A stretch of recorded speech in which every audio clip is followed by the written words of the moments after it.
a single subway seat, a moment of kindness no one noticed. But someone did, and that someone held the power to change everything. What happens when a billionaire decides your life needs saving? When generosity becomes control and help becomes something darker? One exhausted father is about to discover that the most dangerous gifts come wrapped in good intentions. This is the story of Ethan Brooks, a man who lost everything but his dignity and the woman whose wealth couldn't buy what he had. Stay until the end, hit that like button, drop a comment with your city so I can see how far this story travels. The fluorescent lights of the downtown subway station flickered with their usual arrhythmic pulse, casting sickly shadows across the cracked tile floor. It was 6:47 p.m. on a Tuesday, that dead zone between the office exodus and the evening shift change when the trains ran just full enough to be uncomfortable but not quite packed enough to justify the discomfort. The platform smelled of brake dust, old coffee, and that particular urban musk that came from too many bodies passing through too small a space for too many years. Ethan Brooks stood near the yellow safety line, his daughter Maya's small hand tucked firmly in his own. She was 6 years old, gap-toothed, with dark curls that refused to be tamed no matter how carefully he brushed them each morning. Right now, those curls were partially hidden beneath a purple knit cap, handmade by a neighbor 2 Christmases ago, already showing wear at the edges but still Maya's favorite thing in the world. "Daddy, my feet hurt," Maya said, not whining exactly, just stating a fact the way children do when they trust the adult beside them to acknowledge their reality. "I know, sweetheart. Just a few more stops, then home. Mrs. Chen is making soup tonight, remember? She said she'd save us some." Maya's face brightened at that. Mrs. Chen's soup was legendary in their building, a rotating cast of ingredients that somehow always tasted like comfort, like someone gave a damn whether you'd eaten that day. The train arrived with a hydraulic sigh and a screech of metal that set Ethan's teeth on edge. The doors opened, releasing a wave of commuters who moved with the dead-eyed efficiency of people who'd made this journey 1,000 times before. Ethan waited for the flow to reverse, then stepped aboard, guiding Maya ahead of him, his hand never leaving her shoulder. The car was fuller than he'd hoped. Every seat occupied, the standing room already claimed by those who'd boarded at earlier stops. Ethan positioned himself near a pole, pulling Maya in front of him so she could hold on with both hands. She barely reached the lower grip, had to stand on her tiptoes to get a proper hold. "I've got you," Ethan murmured, bracketing her with his arms as the train lurched into motion. His backpack, canvas, 15 years old, held together by determination and duct tape, pressed against his spine. Inside, Maya's library books, his work thermos, a Tupperware container with the remains of the lunch he'd packed at 5:30 that morning. Also inside, 3 bills he'd picked up from the mailbox that he hadn't opened yet because he already knew what they said and didn't need the specific numbers to ruin his evening before it had even started. The train settled into its rhythm, that particular rocking motion that could lull you half to sleep if you let it. Ethan didn't let it. He'd learned years ago to stay alert, to track the faces around him, not out of paranoia but out of the simple calculus of single parenthood. He was Maya's everything, which meant he couldn't afford to be caught off guard. Around them, the usual subway orchestra played its familiar tune, the tinny leak of someone's headphones playing music mixed too loud, the rustle of newspaper pages, an increasingly rare sound in the age of phones, the rhythmic scrape of someone's wheeled briefcase failing to stay put despite its owner's best efforts, the occasional cough, the cleared throat, the murmured phone conversation that probably could have waited. Maya hummed something under her breath, part of a song from the animated movie they'd watched last Sunday, their weekly tradition that cost nothing but meant everything. Ethan felt something in his chest loosen slightly, that constant tension that had become so familiar he only noticed it when it eased. These were the moments that mattered, he reminded himself. Not the bills in his backpack, not the shift supervisor who'd been on his case about his attitude lately, as if quiet competence was somehow a character flaw. Not the fact that his work boots were developing a hole in the left sole that he'd been patching with cardboard for the past 3 weeks. Just this. His daughter, safe, humming, her hand wrapped around the pole with complete trust that he'd keep her steady. The train pulled into the next station, Lexington Avenue, the platform even more crowded than the last. The The doors opened to a wall of waiting passengers, all of them wearing that particular expression of grim determination that came from knowing you were about to force your body into a space that logic suggested could not accommodate one more human being. Somehow, physics bent. They boarded. Among them was a woman in her mid-50s, though she carried herself with a weariness that added years to her appearance. She wore an expensive coat. Ethan had spent enough time in the background of wealthy people's lives to recognize quality when he saw it, but it hung on her frame in a way that suggested she'd bought it in a different season of her life, when things fit better. Her hair was pulled back severely, her face carefully composed into that mask of controlled exhaustion worn by people who couldn't afford to show weakness in public. She stepped into the car, her eyes scanning for what everyone searched for: a seat, any seat, just somewhere to stop holding yourself up for a few minutes. There were none.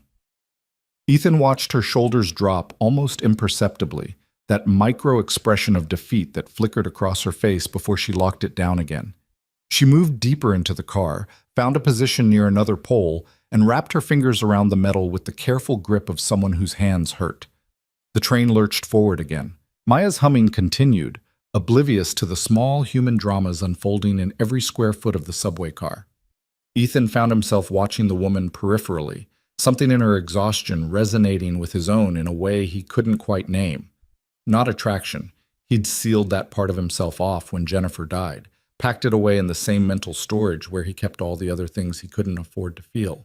But recognition, maybe. The acknowledgement that they were both running on fumes, both pretending to have more left in the tank than they actually did. 3 stops passed. The woman's grip on the pole adjusted slightly with each lurch of the train, her body swaying in that way that suggested her legs were having an argument with her spine about who should bear the burden of keeping her upright. At the 4th stop, 2 seats opened simultaneously as a couple stood to exit. There was a brief moment, maybe half a second, when the car's population did that collective calculus about who deserved those seats more, who'd claim them fastest, whether anyone would actually make a move. Ethan was closer to one of them, close enough that Maya could have slid into it easily, could have rested those feet that she'd told him hurt 45 minutes ago.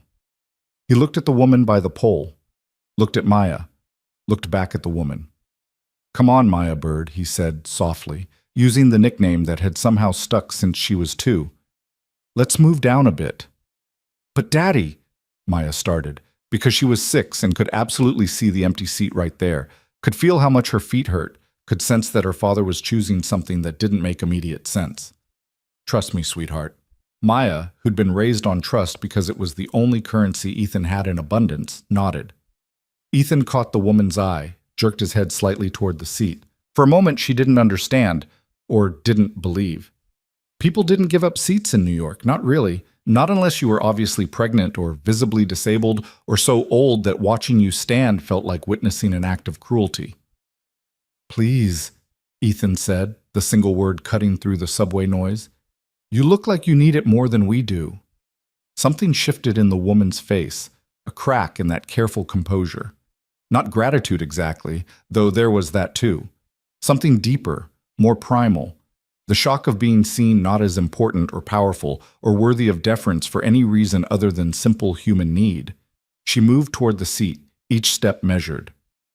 "Thank you," she said, her voice rougher than he'd expected, like it had traveled through thorns to reach her mouth. "You don't—" "Thank you." Ethan just nodded, already guiding Maya further down the car to where another pole offered purchase. He didn't think about it, didn't pause to congratulate himself on being a good person or teaching his daughter a valuable lesson. It was just what you did. If you'd been raised right, if you remembered that everyone was fighting battles you couldn't see. The woman sank into the seat with a small, involuntary sound. Relief, or pain, or both. Ethan deliberately didn't look.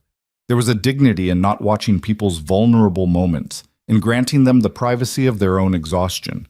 Maya wrapped her hands around the new pole, had to stretch even more to reach it.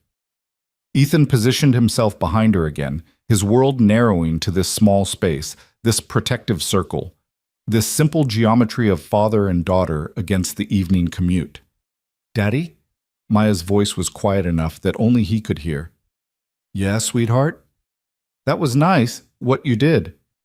Ethan felt something warm and painful bloom in his chest, the complicated cocktail of pride and sorrow that came with raising a child alone. Pride that she'd noticed, that at 6 years old she was already learning to see kindness as worth remarking upon.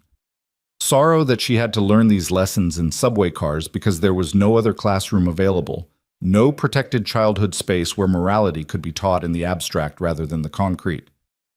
Just trying to be the kind of person worth knowing, he said, which was something Jennifer used to say back when she was alive, back when they'd had those late-night talks about what kind of parents they wanted to be. The train swayed. The evening pressed forward. Around them, the other passengers remained locked in their individual bubbles of commute consciousness, already forgetting the small transaction they'd witnessed, if they'd noticed it at all. But the woman in the seat, though Ethan didn't know it, though she'd given no indication beyond that rough-edged thank you, was not forgetting. Her name was Clara Whitmore, and she'd spent the last 23 years building an empire on the principle that sentiment was weakness, that efficiency was everything, that the world divided cleanly into those who produced and those who consumed. And yet here, in this subway car that smelled of brake dust and broken dreams, something had cracked in her carefully constructed worldview. Not broken, not yet. Just cracked. Just enough to let in a sliver of uncomfortable light. She sat in that seat Ethan had given her, her expensive coat creasing beneath her, and felt something she hadn't experienced in years. The simple, devastating gift of being treated as human rather than important. They would not speak again, would not exchange names or numbers or any of the social pleasantries that usually marked encounters between strangers. In another minute, Ethan and Maya would exit at their stop, 125th Street, where the buildings were older and the streets were louder and the rent was almost manageable if you didn't need luxuries like consistent heat or hot water. Claire would ride another 8 stops to her penthouse in Tribeca, where the windows overlooked the Hudson and the silence was so complete you could hear your own thoughts echoing back at you. They would part as strangers. The train would swallow the moment, digest it, excrete it into the great mass of forgotten urban interactions that happen 10,000 times a day in a city of 8 million souls. Except that some moments refuse to be forgotten, no matter how small they seem.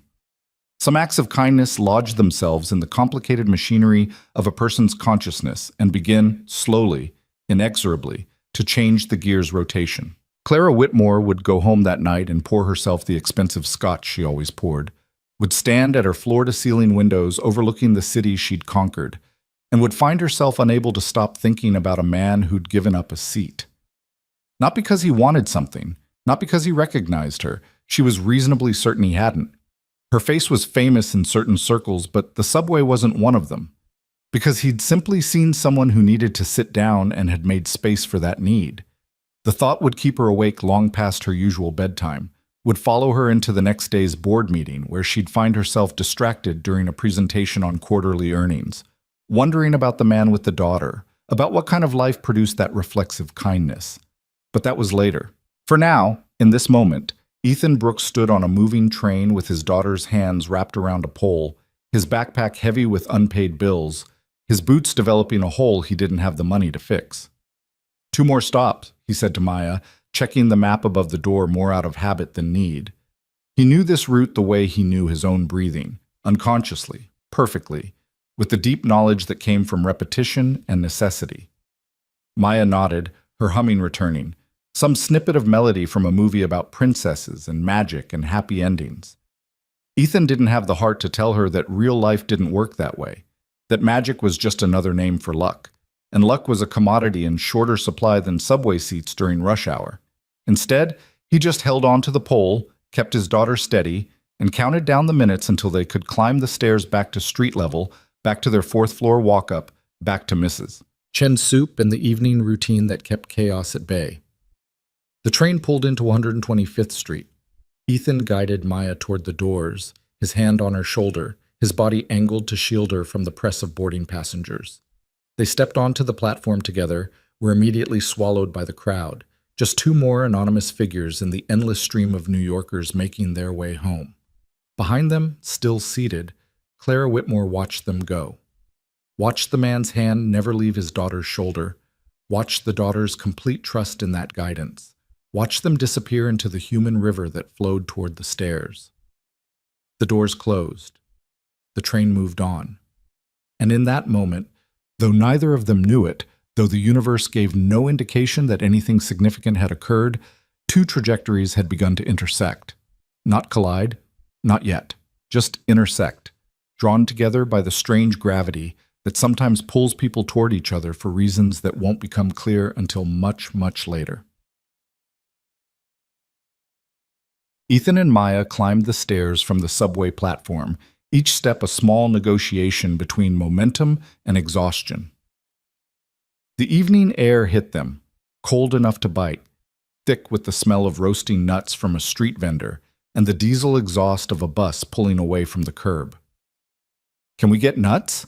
Maya asked, not because she was particularly hungry, but because the question was part of their ritual, asked and answered the same way every Tuesday. "Next week, maybe," Ethan said, which was what he always said, which they both knew meant no but sounded gentler than no, left room for hope, even when hope was in short supply. They walked the 4 blocks to their building, past the bodega with the cat that slept in the window, past the church with the sign that hadn't been updated in 6 months, past the lot that had been under development for 3 years and showed no signs of developing into anything other than a place where wind-blown trash gathered in the corners. Their building was pre-war, which was real estate speak for old and probably has asbestos somewhere. 6 stories. Brick facade that might have been handsome once, but now just looked tired. Fire escape zigzagging down the front like a scar. The front door required a specific jiggle of the key and a firm shoulder against the warped wood. Ethan had the technique down. The lobby, if you could call it that, smelled of radiator steam and someone's dinner, something with garlic and tomato. The elevator had been broken for 8 months. The landlord kept promising to fix it. Everyone had stopped believing him around month 3. They climbed. Maya counted the steps out loud until she got to 37, then switched to humming again, because counting was boring and humming was not. Ethan's knees protested around the second-floor landing. That particular ache that came from 8-hour shifts doing maintenance work at the Grandview Hotel downtown, where rich people complained that their rooms were too cold or too hot, or the towels weren't soft enough, as if the universe owed them perpetual comfort. 4th floor. Apartment 4C. Home. Ethan unlocked the 3 different locks, deadbolt, chain, and the knob lock that didn't actually work, but he kept locked anyway out of habit. The door swung open to reveal their tiny kingdom, a railroad apartment carved out of what had probably once been a single large room. Living room that flowed into Maya's bedroom, that flowed into Ethan's bedroom, that flowed into a kitchen barely large enough for one person to turn around in. But it was clean. That was non-negotiable. Ethan might not be able to afford much, but he could afford soap and elbow grease, could make sure that their small space didn't become squalid, didn't succumb to the entropy that poverty invited. "Homework first, then dinner," Ethan said, shrugging off his backpack, wincing slightly as the motion pulled at the muscle in his shoulder that had been bothering him for 2 weeks now. "Do I have to?" Maya asked, but she was already dropping her own backpack by the small desk they'd set up in the corner of her room. A door balanced on milk crates, functional if not elegant. "Education's important, Maya Bird. It's the one thing nobody can take from you once you've got it." This was another ritual response, worn smooth with repetition. Jennifer had said it first, back when they'd both believed that hard work and good intentions were enough to build a life on. She'd been a teacher, had believed in education the way some people believed in God, as a force of redemption, a ladder out of whatever hole circumstance had dropped you into. She'd been wrong, of course. Education was important, sure, but it wasn't magic. It couldn't stop drunk drivers from running red lights, couldn't bring back the dead, couldn't turn back time to the moment before everything had shattered. But Ethan kept saying it anyway, because what else did he have to give his daughter except the beliefs he'd inherited from a woman who'd loved them both more than her own life? Maya pulled out her homework folder, spelling words this week, 20 of them, each one to be written 5 times. Tedious work, but necessary.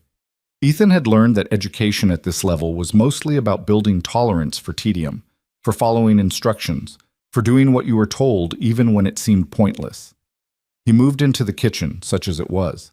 opened the cabinet above the sink, surveyed their options. Rice, definitely. A can of beans. Some frozen vegetables that were probably still good, though the bag had that frostbitten look that suggested they'd been in the freezer longer than optimal. Mrs. Chen's soup would help. She was on the second floor, had lived in this building for 30 years, had watched the neighborhood change and change back and change again.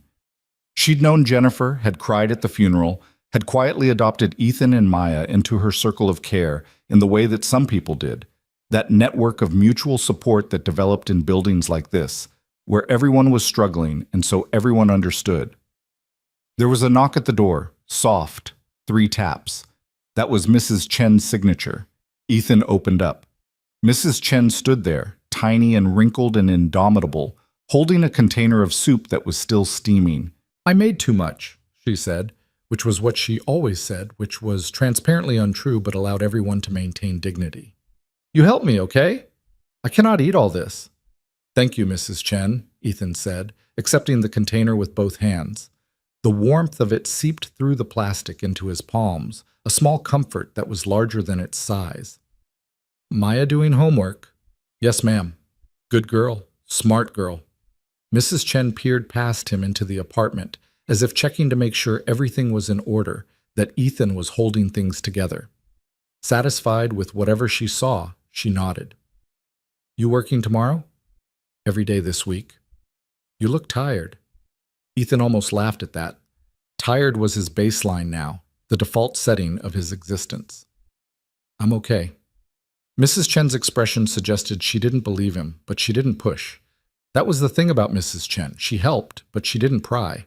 She understood the delicate balance between support and intrusion, knew instinctively where that line fell. "You need anything, you knock, okay?"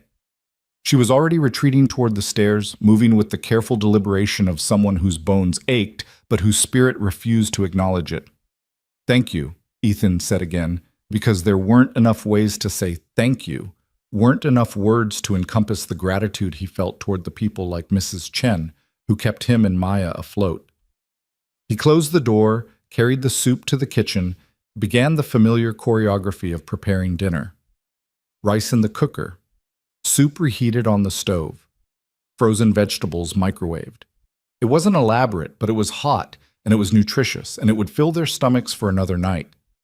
In her room, Maya worked through her spelling words with the intense concentration that 6-year-olds brought to tasks they took seriously. Ethan could hear her muttering under her breath, sounding out syllables, her pencil scratching against the paper. He pulled the bills from his backpack while the soup heated. Might as well face them now, get it over with. 3 envelopes, electric, medical, and something from Maya's school about the spring trip to the Science Museum. Electric, past due. Threatening disconnection if not paid within 10 days.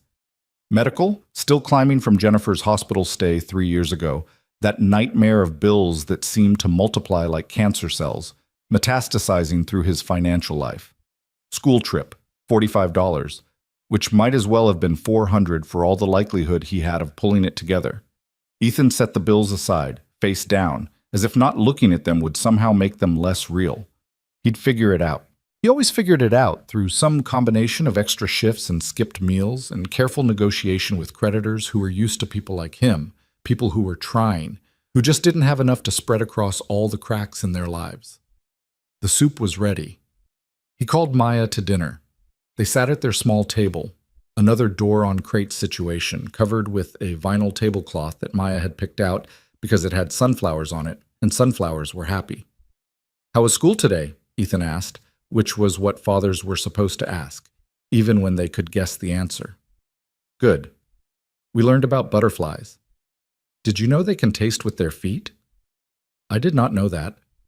"It's true. Miss Roberts showed us a video. They land on flowers and can tell if it's good to eat just by standing on it." Maya demonstrated with her hand, landing her fingers on the table like butterfly feet. "Imagine if we could do that. You could just step on your dinner and know if it was good." Ethan smiled despite everything, despite the bills and the exhaustion and the general weight of keeping their small ship afloat. This was why he did it, all of it. These moments. His daughter, enthusiastic about butterflies, unaware that the world was harder than it should be, still young enough to find wonder in simple facts. They ate Mrs. Chen's soup, chicken and vegetables and rice noodles, simple and perfect, and tasting like someone cared. They talked about butterflies and spelling words and the book they were reading together before bed, a chapter each night, currently in the middle of some story about a mouse who went on adventures that seemed wildly inappropriate for a creature that size. After dinner, Ethan washed dishes while Maya changed into her pajamas. Bath night was every other day. Water was expensive, and anyway, Maya was 6. She wasn't getting that dirty. Teeth brushing was non-negotiable, though, 20 seconds on each quadrant of her mouth, a routine they'd established when her first baby tooth had fallen out, and the dentist had given them the stern talk about cavity prevention. Then the best part of the day? Reading time. Ethan settled into the chair beside Maya's bed, a chair he'd found on the curb 3 blocks away and had carried home on his back, had cleaned until it was safe, had positioned right there so he'd have a place to sit during these nightly rituals. Maya burrowed under her covers, clutching the stuffed rabbit that had been hers since birth, that was missing one eye and had been restuffed at least twice but remained her most prized possession. They read Chapter 7, in which the mouse encountered a cat who surprisingly did not want to eat him, but instead wanted his help retrieving something from a high shelf. It was a silly story, implausible on multiple levels, but Maya loved it, and that was enough. After reading, they did their other ritual, 3 good things from the day. "I'll start," Ethan said. 1. Mrs. Chen's soup. 2. Watching you work so hard on your spelling. 3. Right now, this. Maya considered, her face serious. 1. Learning about butterflies. 2. The soup, yeah. 3. When you gave that lady your seat on the train. That was really nice, Daddy. Ethan felt that warm, painful thing in his chest again, that complicated pride-sorrow cocktail. Just trying to do right, sweetheart. I know. That's what makes it nice. He tucked her in, kissed her forehead, turned on the nightlight that cast dancing shapes across the ceiling. Another curb find. This one from 2 years ago, a small lamp shaped like a carousel that Maya had declared the most beautiful thing she'd ever seen. Love you, Maya bird. Love you, Daddy. He left her door cracked open.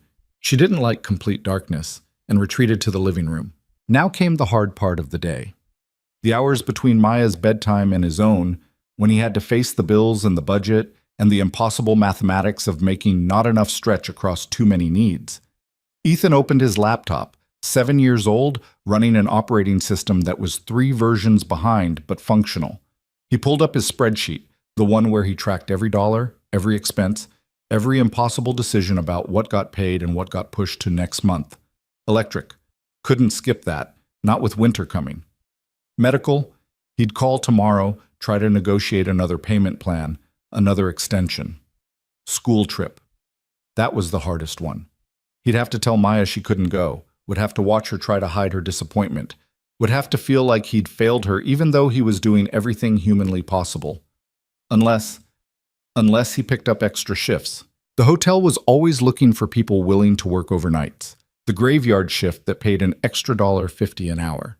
If he could string together 3 or 4 of those next week, on top of his regular schedule, maybe he could scrape together the $45.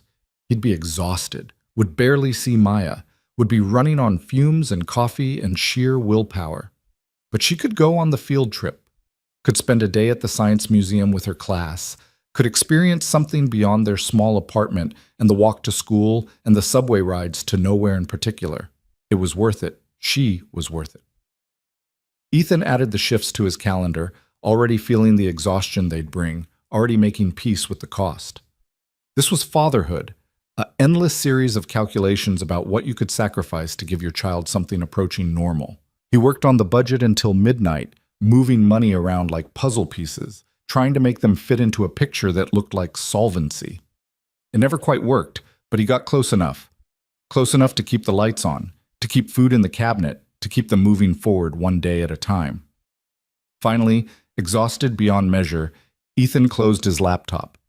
He checked on Maya one last time. She was sleeping soundly, her rabbit tucked under her chin, her face peaceful in the way that children's faces were peaceful, unmarked by the worries that carved themselves into adult features. He stood in her doorway for a long moment, just watching her breathe. This was everything. This small person, this beautiful human he'd helped create, this responsibility that was heavier and more precious than anything he'd ever carried. "I'm doing my best," he whispered into the darkness, to Jennifer, to God, to whoever might be listening. "I promise I'm doing my best." The apartment didn't answer. The city rumbled on outside. 8 million people living 8 million lives, most of them struggling in ways large and small, all of them carrying burdens that no one else could see. Ethan went to his own bedroom, set his alarm for 5:30 a.m., lay down on his mattress on the floor. The bed frame had broken a year ago and hadn't been a priority to replace, and closed his eyes. Sleep came slowly, the way it always did when your mind wouldn't stop cataloging problems and your body wouldn't stop aching from the day's labor. But eventually, exhaustion won. Eventually, he drifted off into dreams that he wouldn't remember, that featured Jennifer sometimes, her face already starting to blur around the edges, her voice not quite as clear as it used to be. And across the city, in a penthouse in Tribeca, Clara Whitmore stood at her window with a glass of scotch and stared out at the lights, unable to stop thinking about a man who'd given up a seat on a subway train. 2 people, 2 lives, 2 trajectories. Intersecting, the alarm pierced through Ethan's sleep at 5:30 a.m., dragging him from dreams he couldn't remember into a darkness that felt exactly like the one he'd just left. He slapped at his phone until the noise stopped, then lay there for 30 seconds. That was all he allowed himself, 30 seconds to hate the morning before duty kicked in and hauled him to his feet. The apartment was cold. The radiator clanked and hissed but produced more noise than heat, a problem he'd reported to the landlord 6 times, and stopped reporting around time number 4 when it became clear that nothing would change. Ethan pulled on his work clothes in the dark, moving quietly so as not to wake Maya. Jeans worn thin at the knees, a thermal shirt that had been Jennifer's once and still smelled faintly of her lavender detergent if he buried his face in it, which he did sometimes when the missing got too heavy to carry alone. In the bathroom, he splashed water on his face, brushed his teeth, examined the face in the mirror that looked older than its 34 years. His father's eyes stared back at him, brown, deep-set, marked by the kind of exhaustion that sleep couldn't fix. He needed a haircut, needed a lot of things. The haircut would have to wait. By 6 a.m., he was dressed and moving through the apartment with the efficiency of someone who'd done this same routine 1,000 times. He made Maya's lunch first: peanut butter sandwich, apple slices, the last of the string cheese, a handful of pretzels. Packed it in her lunchbox with the cartoon characters on it, added a note on a folded piece of paper. "You're braver than you believe and stronger than you seem. Love, Dad." He wrote her a note every day, even when he was so tired he could barely hold the pen, because Jennifer had done it, and because Maya saved them in a shoebox under her bed, and sometimes he'd find her reading through them like they were precious documents. Coffee next, the cheap stuff that came in a can and tasted like slightly flavored water but had caffeine, which was the only thing that mattered. He drank it black, standing at the kitchen counter, staring at nothing in particular while his brain slowly came online. The door to Maya's room was still cracked open. He could hear her breathing, that soft sound of child sleep that was somehow both fragile and absolute. Mrs. Chen would come up at 7:30 to walk Maya to school, the same arrangement they'd had for 2 years now, an act of kindness that Ethan could never adequately repay, but tried to anyway through small gestures, fixing Mrs. Chen's leaky faucet, carrying her groceries up the stairs, being the kind of neighbor who showed up when called. He left a note for Maya on the kitchen table next to the cereal box and the bowl he'd already set out. "Good morning, Maya Bird. Have a great day at school. I'll be home by dinner. Remember your spelling test? You've got this. Love you more than all the stars." The walk to the subway station was dark and cold, the streets still mostly empty except for the other early risers, delivery trucks, sanitation workers, the night shift stumbling home with dead eyes. Ethan pulled his jacket tighter and walked fast, partly for warmth and partly because standing still invited thinking, and thinking at 6:15 a.m. led nowhere good. The subway platform was sparsely populated at this hour, just a handful of people who worked jobs that started before the city properly woke. A nurse still in scrubs, a baker whose hands were dusted with flour, a janitor with a mop bucket on wheels. The tribe of early morning, all of them bound by the shared understanding that the world ran on the labor of people who showed up before dawn. The train arrived and Ethan boarded, found a seat easily, one of the few benefits of the early shift. He sat and let his eyes unfocus, let the rocking motion of the train pull him into that in-between state where you weren't quite awake, but couldn't quite sleep either. 23 minutes later, he emerged at his stop downtown, in the part of the city where the buildings were tall and made of glass and steel, where people wore suits that cost more than his monthly rent, where doormen stood at attention and nobody made eye contact with the maintenance workers. The Grandview Hotel rose 47 stories into the sky, all chrome and marble and understated elegance. Ethan entered through the service entrance on 53rd Street, the one that guests never saw, that led to the warren of hallways and storage rooms and mechanical spaces that made the hotel function. The beautiful lobby with its chandelier and its fresh flowers and its staff who smiled at guests. All of that was a carefully constructed illusion, and the illusion required people like Ethan to maintain it from behind the scenes. He clocked in at 6:47 a.m., 3 minutes early, the way he was always 3 minutes early, and headed to the maintenance office to check the work orders for the day. His supervisor, Rick Moreno, was already there, coffee in hand, looking at a clipboard with the expression of a man who'd been dealing with other people's problems for too long and had run out of patience somewhere around 1997. "Brooks," Rick said, not looking up. "Got a situation on 32. Guest is complaining the shower pressure is weak. Also, ballroom needs the podium fixed before the conference at 9. Also, someone broke the ice machine on 16 again." "Good morning to you too, Rick." Rick finally looked up, his expression flat. "We don't have time for good mornings. We have time for fixing things. You got a problem with that?" Ethan wanted to say yes. He had lots of problems with that. With the way Rick talked to him like he was disposable. With the way the hotel treated its maintenance staff like they were invisible, except when something needed fixing. But he'd learned years ago that talking back didn't change anything except your employment status. And he couldn't afford to lose this job, couldn't afford the luxury of pride when pride didn't pay for Maya's field trip. "No problem," Ethan said quietly. "I'll start with the shower." He gathered his tools and headed for the service elevator, the one that was slower and older and smelled faintly of industrial cleaner. Up to the 32nd floor, where the rooms cost $600 a night and the guests left their towels on the floor because they knew someone else would pick them up. The shower pressure was an easy fix, just a clogged aerator, 10 minutes of work. The guest wasn't in the room, which was a relief. Ethan preferred working when guests weren't around, when he could just do his job without having to navigate the complicated social dynamics of being the help, of being present but not too present, helpful but not too familiar, efficient but invisible. He fixed the shower, tested the pressure, cleaned up after himself. Left the bathroom exactly as he'd found it, except for the now functional shower. Nobody would thank him for this. Nobody would even notice unless he'd failed to fix it. That was the nature of maintenance work. You were only visible when things went wrong. The rest of the morning passed in a blur of small repairs and minor emergencies. The podium in the ballroom had a wobbly leg, fixed with some wood glue and a strategic shim. The ice machine had been overfilled and flooded, requiring 20 minutes with a mop and bucket. A toilet on the 18th floor was running, wasting water, the sound of it apparently offensive to a guest who'd left a scathing note at the front desk about the hotel's lack of attention to detail. By noon, Ethan's back ached and his knee throbbed, and he'd consumed enough bad coffee to fuel a small generator. He took his lunch break in the maintenance office, eating the sandwich he'd packed at home. Just peanut butter, the same thing he'd made for Maya, efficiency over variety. Around him, other maintenance workers did the same. A small community of people who kept the hotel running and were rewarded with minimum wage plus $1, no benefits, and the constant awareness that they could be replaced tomorrow.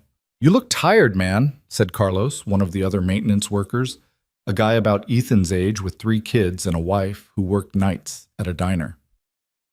"You picking up extra shifts again?" "Trying to save up for Maya's school trip." Carlos nodded, the understanding passing between them wordlessly.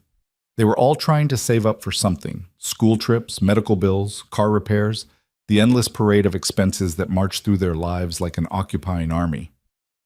"My daughter's got a dance recital coming up," Carlos said. "Costume costs $85. $85 for a dress she's going to wear for 20 minutes. But you can't say no, right? Can't be the parent whose kid is the only one not there. Can't say no, Ethan agreed, though the words tasted bitter. Because actually, you could say no. You said no all the time when you were poor. No to new clothes. No to birthday parties that required gifts. No to pizza delivery. No to the movies. No to 1,000 small things that added up to a childhood that was narrower than it should be.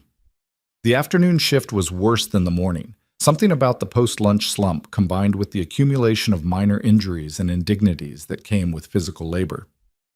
A radiator on the 25th floor was making a noise like a dying animal. A guest had somehow broken the safety latch on their door and was now locked in their room, panicking on the phone to the front desk. A pipe in the basement was leaking, not badly enough to be an emergency, but steadily enough to require attention.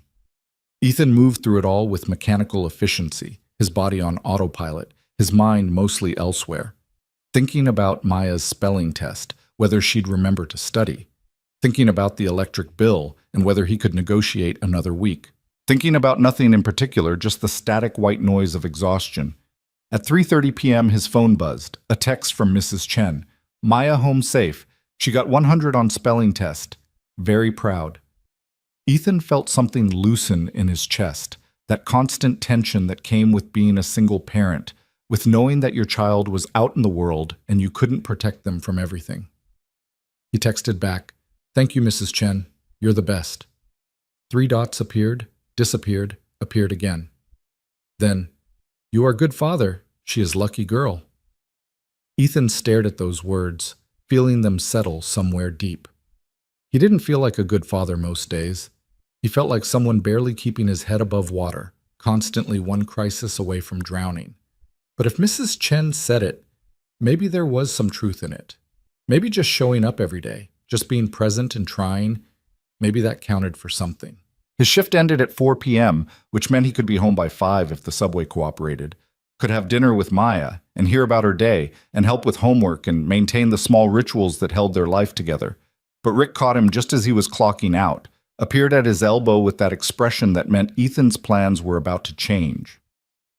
"Need you to stay late," Rick said, not asking. "Couple hours overtime. We got a VIP guest checking into the penthouse suite, and the fireplace isn't working. Building management wants it fixed before they arrive." Ethan closed his eyes briefly, doing the math. 2 hours overtime meant time and a half, meant extra money he desperately needed. But it also meant not being home for dinner, meant Maya eating with Mrs. Chen instead of him, meant missing bedtime and the reading and the 3 good things. "I need to call my daughter," Ethan said. Rick's expression suggested this was an inconvenience, but he nodded. "Make it quick." Ethan stepped into the hallway, dialed Mrs. Chen's number. She picked up on the second ring, her voice warm and slightly out of breath like she'd been moving around. "Mrs. Chen, it's Ethan. I'm so sorry, but I have to work late tonight. Can Maya stay with you for dinner and bedtime? I'll come get her as soon as I'm done." There was no hesitation in Mrs. Chen's response. "Of course, no problem. She can sleep here if you're very late. I have the extra bed." "Thank you. I'll make it up to you, I promise." "You make it up by being good father. That is enough." Ethan hung up and called Maya directly. She answered on the 3rd ring, her voice bright and unburdened. "Hi, Daddy?" "Hey, Maya bird. Listen, I have to work a little late tonight. You're going to have dinner with Mrs. Chen, okay?" The pause on the other end was small but noticeable, disappointment being swallowed before it could voice itself. "Okay. Will you be home to read to me?" "I'll try, sweetheart. If I can't make it, Mrs. Chen will read to you, and I'll read extra tomorrow night. Deal?" "Deal." Her voice was smaller now, but still trying to be brave. 6 years old and already learning to be understanding about broken plans, about the way poverty stole time from families.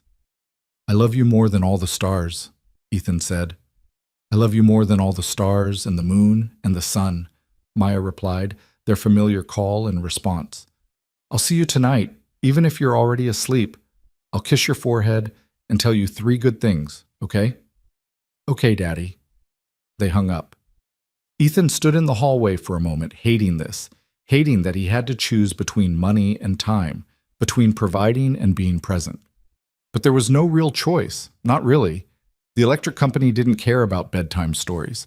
The school didn't accept apologies instead of $45.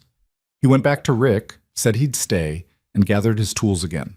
The penthouse suite was on the 47th floor, accessed by a private elevator that required a special key. Ethan had only been up here a handful of times in his 2 years at the hotel. These rooms were reserved for the truly wealthy, the kind of people whose names you'd recognize from Forbes lists and gossip columns. The suite was obscene in its luxury. Floor-to-ceiling windows overlooking Central Park. A living room larger than Ethan's entire apartment. Furniture that looked like it had been imported from European palaces. A kitchen with appliances so high-tech Ethan wasn't sure how to turn them on.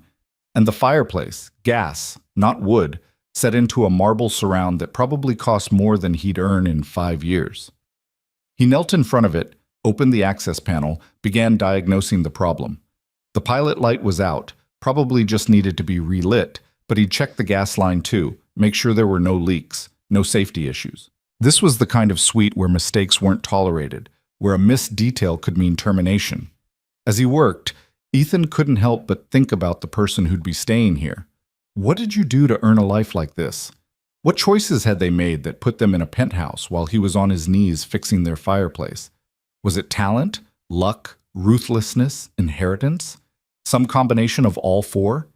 Did they think about people like him at all? Or were maintenance workers just part of the invisible machinery that made their comfortable lives possible? The fireplace was an easy fix, just like the shower that morning. He relit the pilot, tested the ignition, made sure the flames distributed evenly across the ceramic logs. Beautiful, efficient, warm. A luxury that most people would never experience, and the people who did experience it probably took it for granted. By the time Ethan finished and cleaned up and made his way back downstairs, it was nearly 7 p.m. He clocked out, collected his overtime slip, and headed for the subway.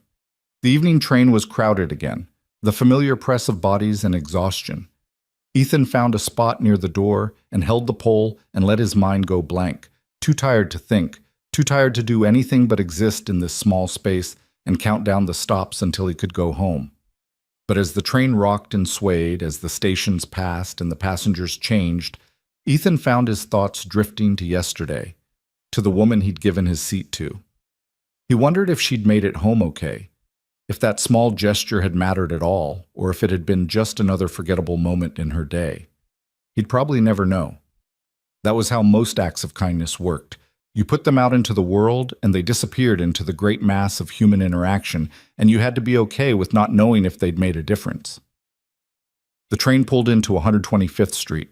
Ethan exited, climbed the stairs, walked the 4 blocks home through streets that were darker now, quieter. Everyone already inside having dinner or watching TV or doing the evening things that marked the end of another day. Mrs. Chen's apartment was on the 2nd floor. Ethan knocked softly, and she opened the door with a finger to her lips. "She is sleeping," Mrs. Chen whispered, "but she tried very hard to wait for you."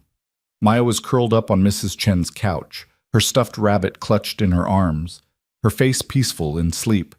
Ethan felt his throat tighten at the sight of her, at this small person who deserved so much more than he could give. "Thank you," he whispered to Mrs. Chen. "I'll get her home." He gathered Maya carefully, lifting her the way he'd done when she was a baby, her head falling naturally to his shoulder, her breath warm against his neck.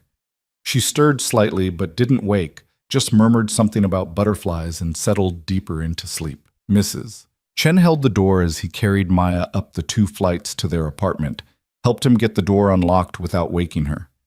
Inside, Ethan laid Maya in her bed, still fully clothed, and pulled the covers over her.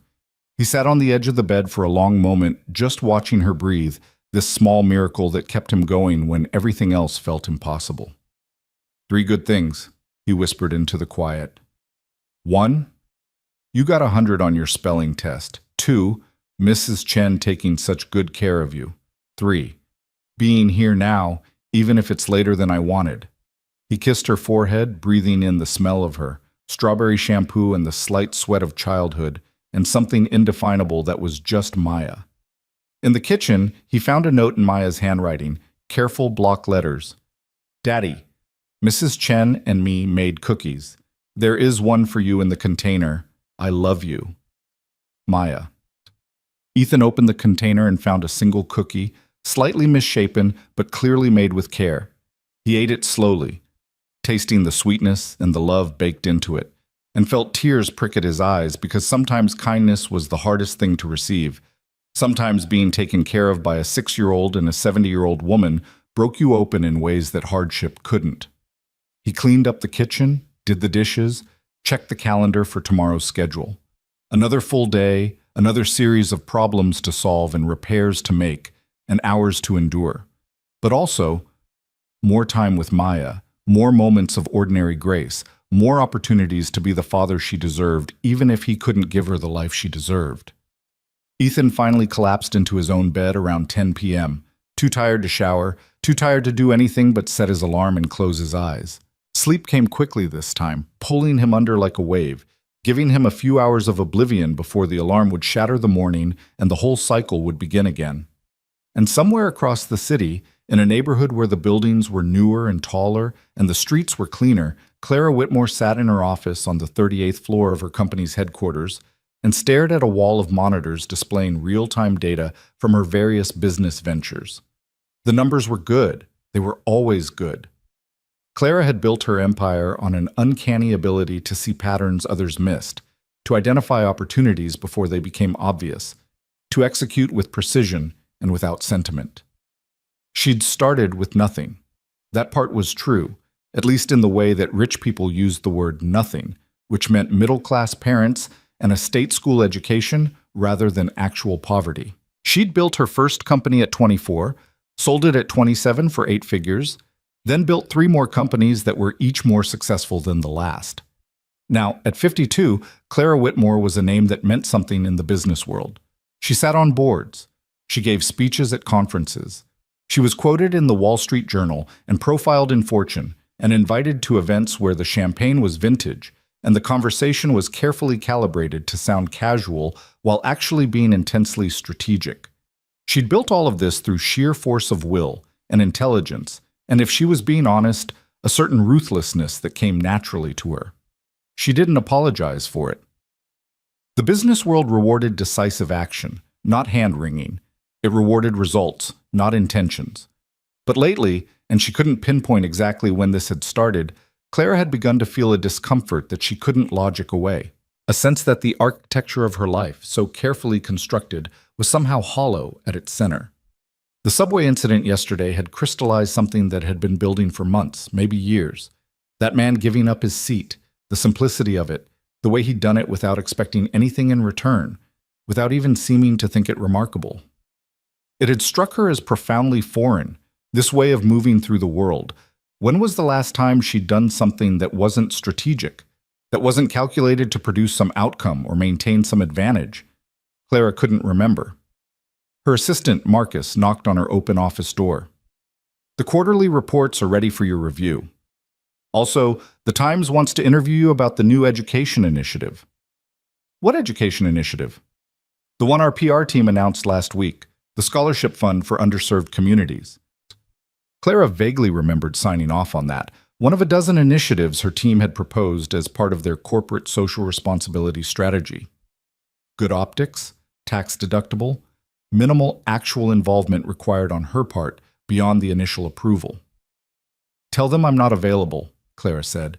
"Have someone from the foundation do it." Marcus nodded and retreated. Clara returned her attention to the monitors, but the numbers that usually captivated her now seemed abstract, disconnected from anything real.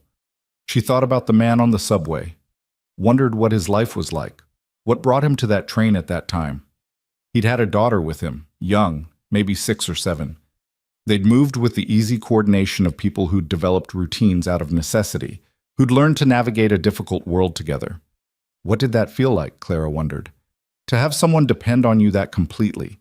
To build a life around care rather than acquisition. She'd never had children, had never wanted them, or at least had told herself she didn't want them, which amounted to the same thing after a certain point. Her companies were her legacy, her empire was her offspring. She'd built something that would outlast her, that would bear her name long after she was gone. But would anyone miss her?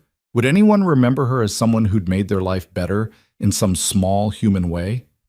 The thought was unwelcome, almost frightening in its implications. Clara pushed back from her desk, poured herself 2 fingers of the scotch she kept in her office for late nights and difficult decisions, and stood at her window looking out over the city. Somewhere down there, in those thousands of buildings, millions of people were living lives she couldn't imagine. Getting up early to work jobs that didn't pay enough, raising children in apartments that were too small, making impossible choices about which bills to pay and which to let slide, giving up subway seats without thinking twice about it. Clara had insulated herself from that world so thoroughly that it might as well not exist. She hadn't ridden public transit in years except for yesterday, when her car service had canceled last minute and she'd been running late. She didn't know what groceries cost, didn't know what rent was like in normal neighborhoods, didn't know the small mathematics of scarcity that governed most people's lives. She'd thought this distance was a good thing, evidence of her success. Now she wondered if it was evidence of something else entirely. Her phone buzzed with a text from her executive assistant. Reminder, gala tomorrow night. Car will pick you up at 7. Right, the annual charity gala, the one where wealthy people paid $5,000 a plate to feel good about themselves while eating mediocre chicken and listening to speeches about making a difference. Clara had sponsored a table, would attend because it was expected, would write a check large enough to be noticed, but not so large that it impacted her bottom line. It was all performance, she realized. All of it. The gala, the scholarship fund, the speeches about giving back. None of it required her to actually engage with the problems she claimed to care about. None of it brought her into contact with the people she was supposedly helping. None of it looked anything like a man giving up his subway seat because someone else needed it more. Clara finished her scotch and made a decision, the kind of snap decision she usually reserved for business opportunities. She was going to find that man. Not to thank him. That felt insufficient, almost insulting. But to understand him, to see what a life built on kindness rather than calculation actually looked like. She opened her laptop and began searching through subway surveillance footage.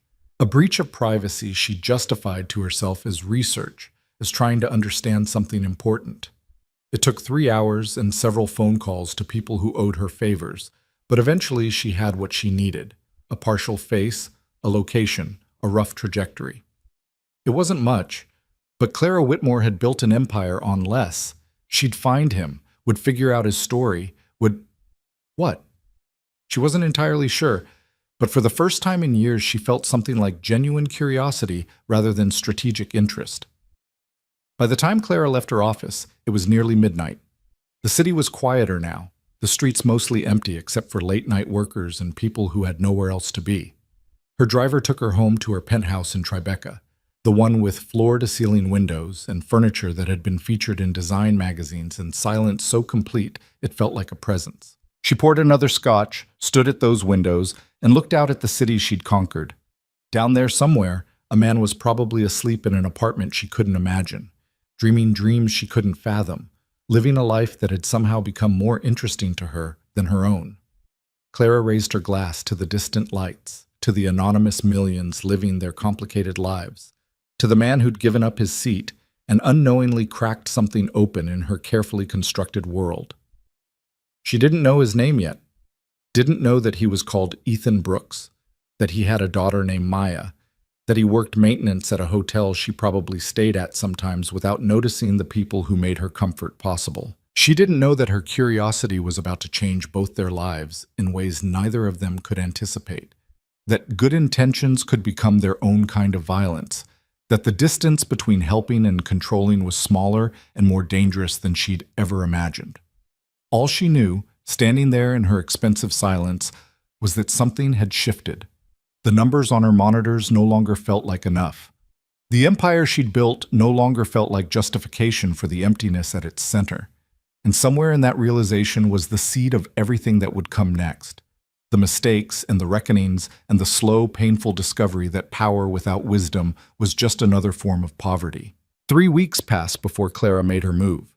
3 weeks during which she assembled information the way other people collected stamps. She learned Ethan's name through hotel employment records, a simple phone call to her assistant who knew someone on the Grandview's management team, who pulled the maintenance roster without asking why. She learned about Maya through school enrollment databases that shouldn't have been accessible but were, if you knew the right people and had the right leverage. She learned about Jennifer's death through public records, about the medical debt through credit reports that cost $500 to access illegally, and nothing to her conscience because she told herself she was trying to help. By the end of those 3 weeks, Clara knew more about Ethan Brooks than most of his neighbors did. She knew he worked 50-hour weeks at slightly above minimum wage. She knew his rent was 2 months behind, kept current only through negotiations with a landlord who was more patient than most. She knew about the electric bill threatening disconnection, about the medical debt that had ballooned to $47,000, about the fact that Maya's school had a payment plan for families in need, and Ethan had signed up for it, paying $30 a month toward a balance that never seemed to decrease. What Clara didn't know, what all her research and money and access couldn't tell her, was what it felt like to live that life, to make those choices, to measure every decision against a scarcity so total that a $45 field trip became a mathematical problem requiring overtime and sacrifice. She thought she was learning about him. She was really just collecting data, and data without context was just another form of blindness. The call came on a Tuesday morning while Ethan was replacing a heating element in a commercial oven in the hotel's kitchen. His phone buzzed in his pocket, an unfamiliar number with a Manhattan area code. He almost didn't answer. Telemarketers and debt collectors were the usual source of unknown numbers, but something made him wipe his hands on his work pants and pick up. "Mr. Brooks?" The voice was female, professional, calibrated to sound friendly without actually being warm. "This is Jennifer Hastings from the Educational Advancement Foundation. Do you have a moment?" Ethan's first thought was that Maya had done something wrong at school, that this was some kind of formal notification. His stomach clenched. "Is my daughter okay?" "Oh yes, she's fine. This is actually about a wonderful opportunity. The foundation has selected Maya to receive a full scholarship for the remainder of her elementary education, covering all fees, supplies, and extracurricular activities. We were hoping to schedule a time to discuss the details with you." The words didn't make sense at first, like they were in the wrong order or a different language. Ethan set down his tools, moved out of the kitchen's noise, into the relative quiet of the service hallway. "I'm sorry, what?" Jennifer Hastings repeated herself with the patience of someone accustomed to delivering life-changing news to people who couldn't process it. "A scholarship, full coverage."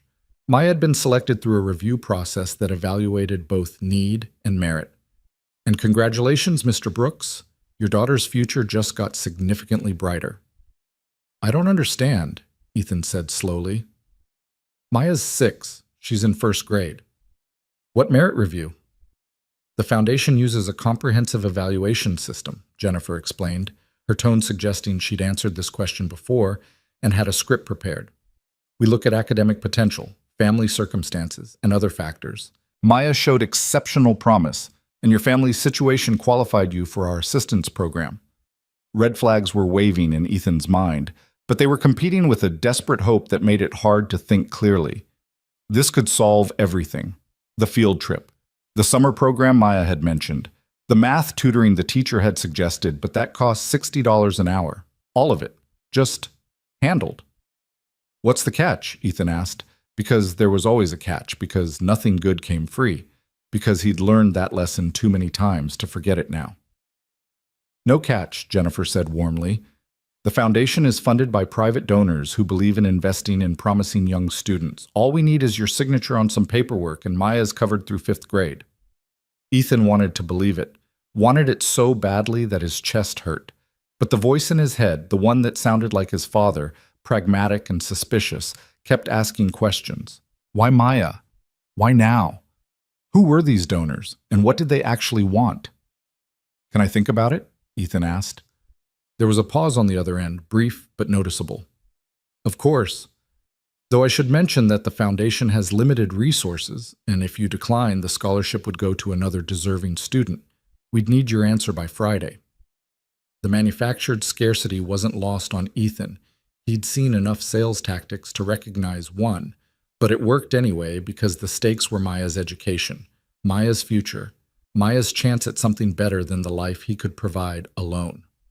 "I'll call you back by Friday," Ethan said, and ended the call before he could be convinced of anything else. The rest of his shift passed in a fog. He went through the motions, fixed the oven, unclogged a drain, replaced light bulbs in the lobby, But his mind was elsewhere, turning over the scholarship offer like a Rubik's Cube he couldn't solve. It felt wrong somehow, but he couldn't articulate why. And maybe that was just his pride talking, his resistance to accepting help, even when help was desperately needed. That evening, after Maya was asleep, Ethan called the only person he trusted to give him straight advice, his brother Marcus, who lived in Philadelphia and worked as a paralegal and had always been better at seeing angles that Ethan missed. "It's probably legit," Marcus said after Ethan explained the situation. "There are foundations like this, wealthy people who want tax write-offs for charity. But here's what you do. You Google them, check their registration, see if they're a real nonprofit. Ask for references from other families they've helped. Don't sign anything until you've read every word, and I mean every word, of the contract." "You think it could be some kind of scam?" "I think free money is never actually free," Marcus said. "Either they want something from you, or they want to feel good about themselves, or both.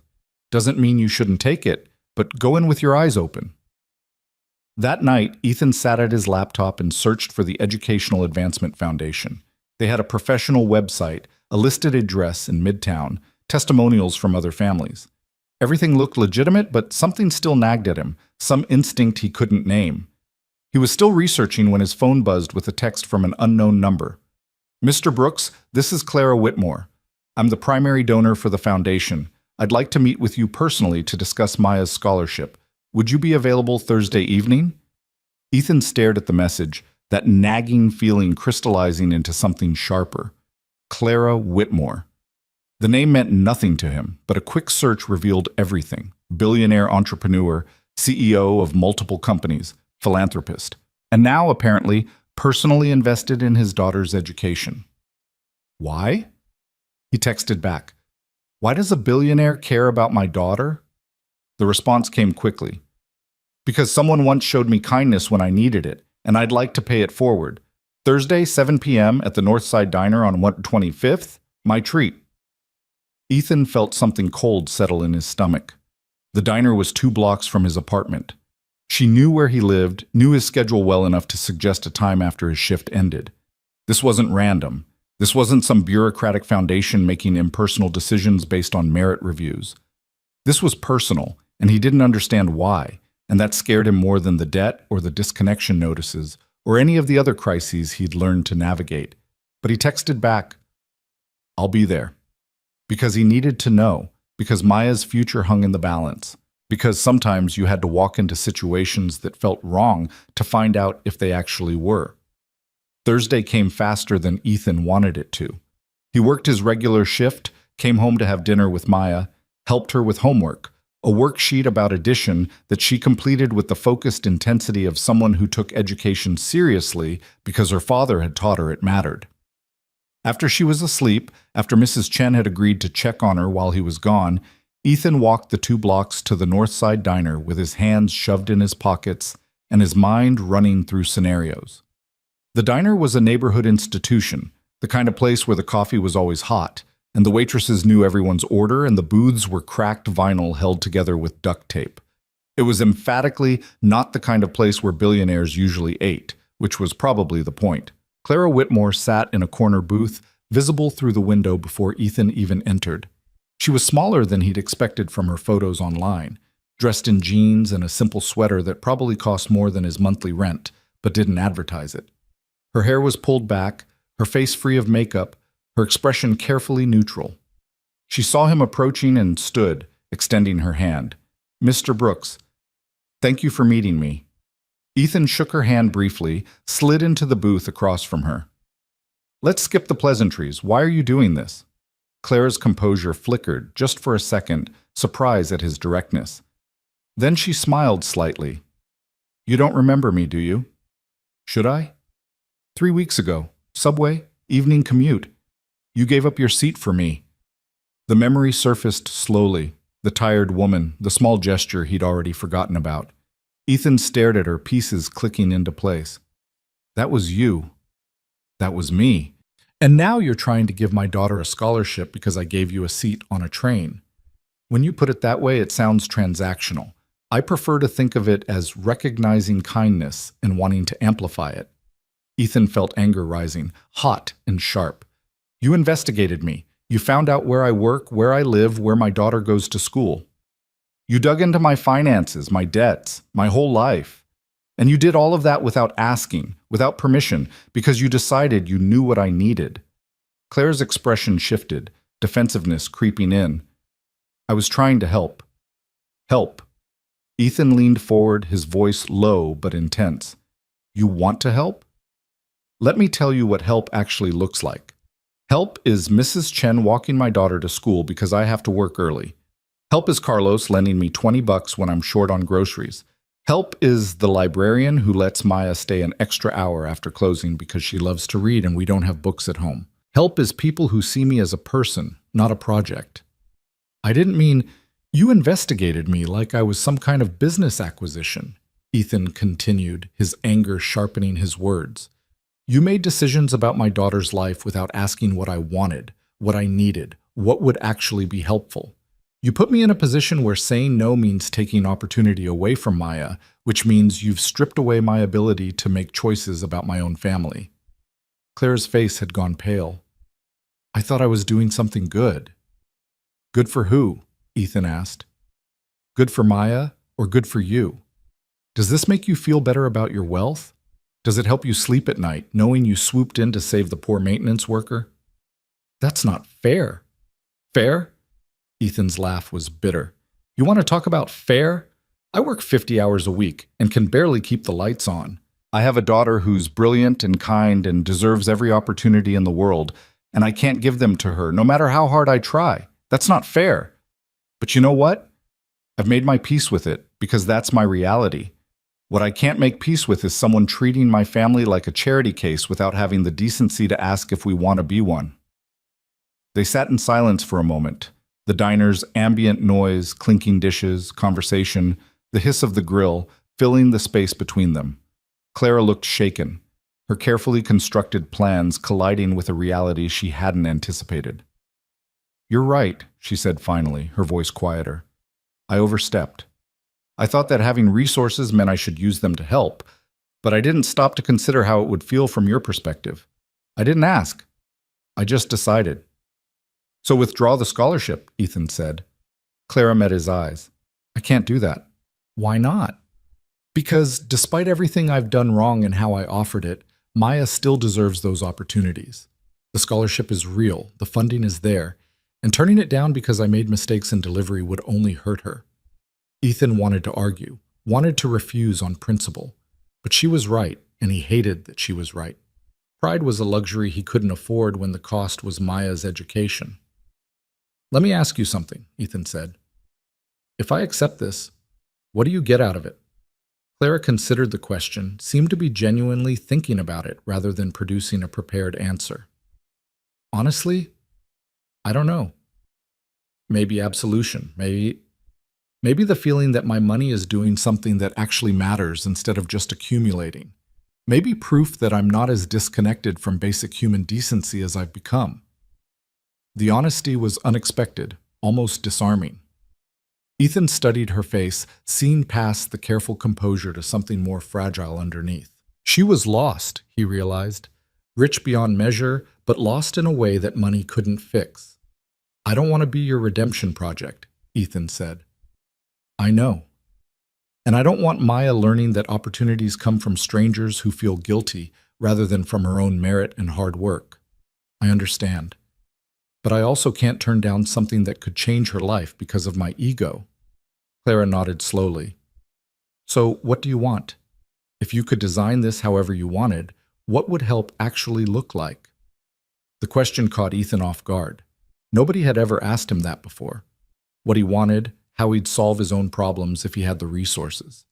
He thought about it, really thought about it, while Clara waited. Transparency, Ethan said finally. No more investigating me behind my back, no more surprises. If you're going to be involved in my daughter's life, we establish boundaries and expectations up front. Agreed. And this isn't about you feeling good. This is about Maya getting what she needs to succeed, which means I get to decide what that is, and you provide support without control. That's reasonable. And one more thing, Ethan said, leaning back in the booth. You want to help? Really help? Then help everyone. Because there are 50 kids in Maya's school who need what she needs. There are families in my building struggling just as hard. You want redemption or absolution or whatever you're looking for? It doesn't come from saving one kid. It comes from fixing the systems that make it necessary to save anyone at all. Clara was quiet for a long moment, processing this. When she spoke, her voice carried a weight that hadn't been there before. You're asking me to do more than write a check. I'm asking you to give a damn about the problem, not just the solution that makes you feel good. That's a bigger commitment than a scholarship. Then maybe you shouldn't have started this, Ethan said. They stared at each other across the worn diner table. Two people from completely different worlds, connected by a moment on a subway train that had seemed insignificant at the time. The waitress came by, refilled Clara's coffee, asked if they wanted anything else. Ethan ordered a coffee he didn't want just to give his hand something to do. I need to think about this, Clara said finally. Not the scholarship, that's yours, no conditions if you want it, but the bigger picture you're painting. I've spent my career believing that efficiency and scale were the answers to everything. You're suggesting something that requires actual engagement, actual understanding, actual presence in communities I've never been part of. I'm suggesting you can't buy your way out of being human, Ethan said. Money's a tool, but it's not a substitute for actually showing up, for actually listening to what people need rather than deciding for them. Claire's phone buzzed on the table between them. She glanced at it, probably some business emergency that would normally command her immediate attention, and turned it face down without responding. The gesture felt significant, a small choosing of this conversation over whatever empire-managing crisis was waiting. Tell me about Maya, Clara said. Not the file I read about her grades and her school. Tell me who she is. It was a peace offering, Ethan recognized, an attempt to do what he'd asked, to see them as people rather than problems to be solved. He could refuse, could walk out of this diner and this uncomfortable conversation and maybe save his pride but lose the opportunity. Or he could try, could meet this flawed gesture halfway and see if something better than its beginning could grow from it. She's 6, Ethan started slowly. She counts everything, stairs, cracks in the sidewalk, how many peas are on her plate. She's obsessed with butterflies right now, keeps drawing them in the margins of her homework. She's terrified of thunderstorms, but pretends she's not because she thinks it makes me worry. She asks questions about her mother sometimes, and I try to answer honestly, even when it breaks my heart. She's the best thing I've ever done, the only thing I've done that actually matters. Clara listened without interrupting, and Ethan found himself continuing, talking about Maya's gap-toothed smile and her fierce loyalty to her stuffed rabbit and the way she hummed when she was concentrating. He talked about the daycare teacher who'd told him Maya was gifted, which he'd known already, but hearing it confirmed had made him cry in his car afterward, because it meant his daughter had potential he might not be able to nurture properly. When he finally stopped, Claire's expression had shifted into something softer, more genuine. She sounds remarkable, Clara said quietly, and it's clear she has a remarkable father. I'm just trying not to mess her up too badly. That's what good parents do. They worry about that. Bad parents never question themselves. They talked for another hour, the conversation gradually losing its sharp edges as they found unexpected common ground. Clara talked about her own childhood, middle class but comfortable, parents who'd believed in education and hard work. She talked about building her first company in her 20s, the 100-hour weeks and the fear of failure, and the slow realization that success hadn't brought the satisfaction she'd expected. I thought if I made enough money, earned enough respect, built something big enough, I'd feel... She trailed off, searching for words.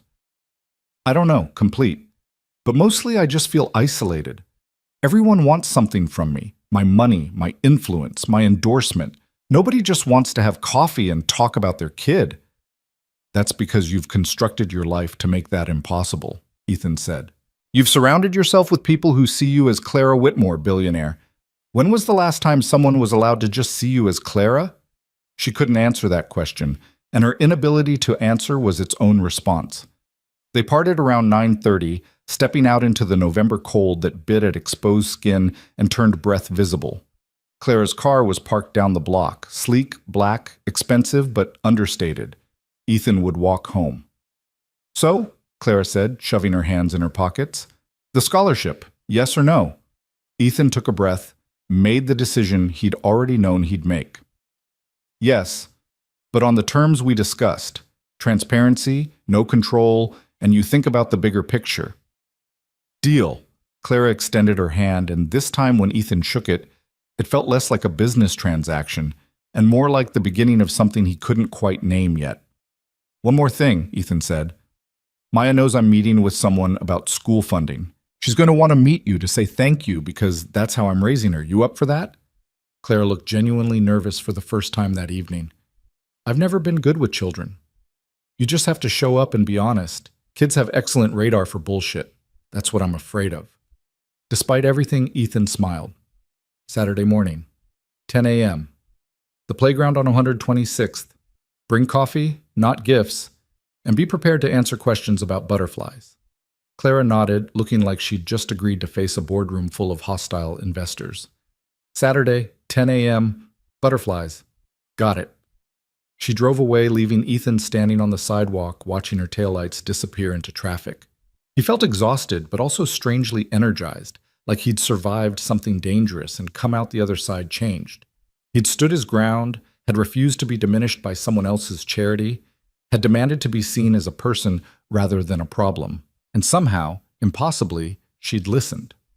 The walk home took 10 minutes, but Ethan's mind was already jumping ahead to Saturday, to explaining this to Maya in a way that preserved both her excitement and his boundaries. To introducing his daughter to a woman who could change their lives, but only if she learned to do it the right way. Mrs. Chen was watching TV in her apartment. Door cracked open the way she always kept it when watching Maya. She saw Ethan pass and called out softly, "Everything okay?" "Yeah," Ethan said, stopping at her doorway. "Everything's complicated, but okay." "Complicated can be good," Mrs. Chen said with the wisdom of someone who'd lived long enough to know that simple was overrated. Simple usually means nothing is changing. When did you get so philosophical? Same time you got so stubborn. She smiled at him, affection warming her lined face. Maya had good evening. We made flashcards for her spelling test. She is sleeping since 8 o'clock. Thank you, Mrs. Chen. I don't know what I'd do without you. You would find a way, she said simply. That is what good parents do. But it's nice you do not have to find out. Upstairs, Ethan checked on Maya, still sleeping soundly, rabbit clutched close, and then collapsed on his own bed with his clothes still on. He should shower, should prepare tomorrow's lunches, should do all the small maintenance tasks that kept their life running. Instead, he just lay there, staring at the ceiling, processing the evening's conversation and its implications. He'd accepted help. He'd set boundaries. He'd demanded respect and somehow received it. In the morning, he'd have to figure out what came next. How to navigate this strange new relationship with a woman who had more money than he could conceptualize, but less understanding of basic human connection than Maya did. But for now, in this moment, Ethan let himself feel something he hadn't felt in years. Cautious hope. Not that everything would suddenly be easy, not that money would solve their problems, but hope that maybe, just maybe, they didn't have to do this alone anymore. That accepting help didn't mean surrendering dignity, that somewhere between his pride and Clara's wealth, they might find a way forward that honored both their humanity. It was a fragile feeling, easily broken, but it was real. And real was enough to build on, even if the foundation was still shaky. Saturday morning arrived cold and bright, the kind of November day where the sun looked warm but the air had teeth. Ethan woke at his usual time despite not needing to work, that internal alarm clock that wouldn't shut off even when given permission. He made pancakes for Maya, just Bisquick and water, nothing fancy, but she loved them anyway, drowning them in the cheap syrup that came in a plastic bottle shaped like a cabin. So remember what I told you, Ethan said as Maya chewed enthusiastically, syrup on her chin. We're meeting a friend at the playground this morning. Her name is Ms. Clara, and she's helping with some of your school costs. Maya swallowed, her expression serious. Like the field trip? Like the field trip and other things too, books and supplies and activities. Why? It was the question Ethan had been dreading because he didn't have a good answer, at least not one that made sense to a 6-year-old. Because a stranger felt guilty? Because wealth created obligations that money tried to satisfy? Because kindness and control were sometimes hard to tell apart? Because sometimes people who have more than they need want to help people who need more than they have, Ethan said carefully. And as long as it's done with respect, it's okay to accept help. Maya considered this while she cut another piece of pancake. Is she nice? I think she's trying to be. That's different from being nice. Out of the mouths of children, Ethan thought. Yeah, Maya Bird, it is different, but trying is how people become nice, so we're going to give her a chance, okay? Okay, can I bring my butterfly drawings to show her? Absolutely. They arrived at the playground at 9:55, 5 minutes early because Ethan was pathologically incapable of being late to anything. The park was busy with weekend traffic, kids shrieking on the jungle gym, parents clustered in conversation groups, the familiar chaos of neighborhood life on a Saturday morning. Ethan spotted Clara immediately, sitting on a bench at the edge of the playground, 2 coffee cups beside her, looking profoundly out of place in designer jeans and cashmere. That's her, Ethan said quietly to Maya. Remember your manners.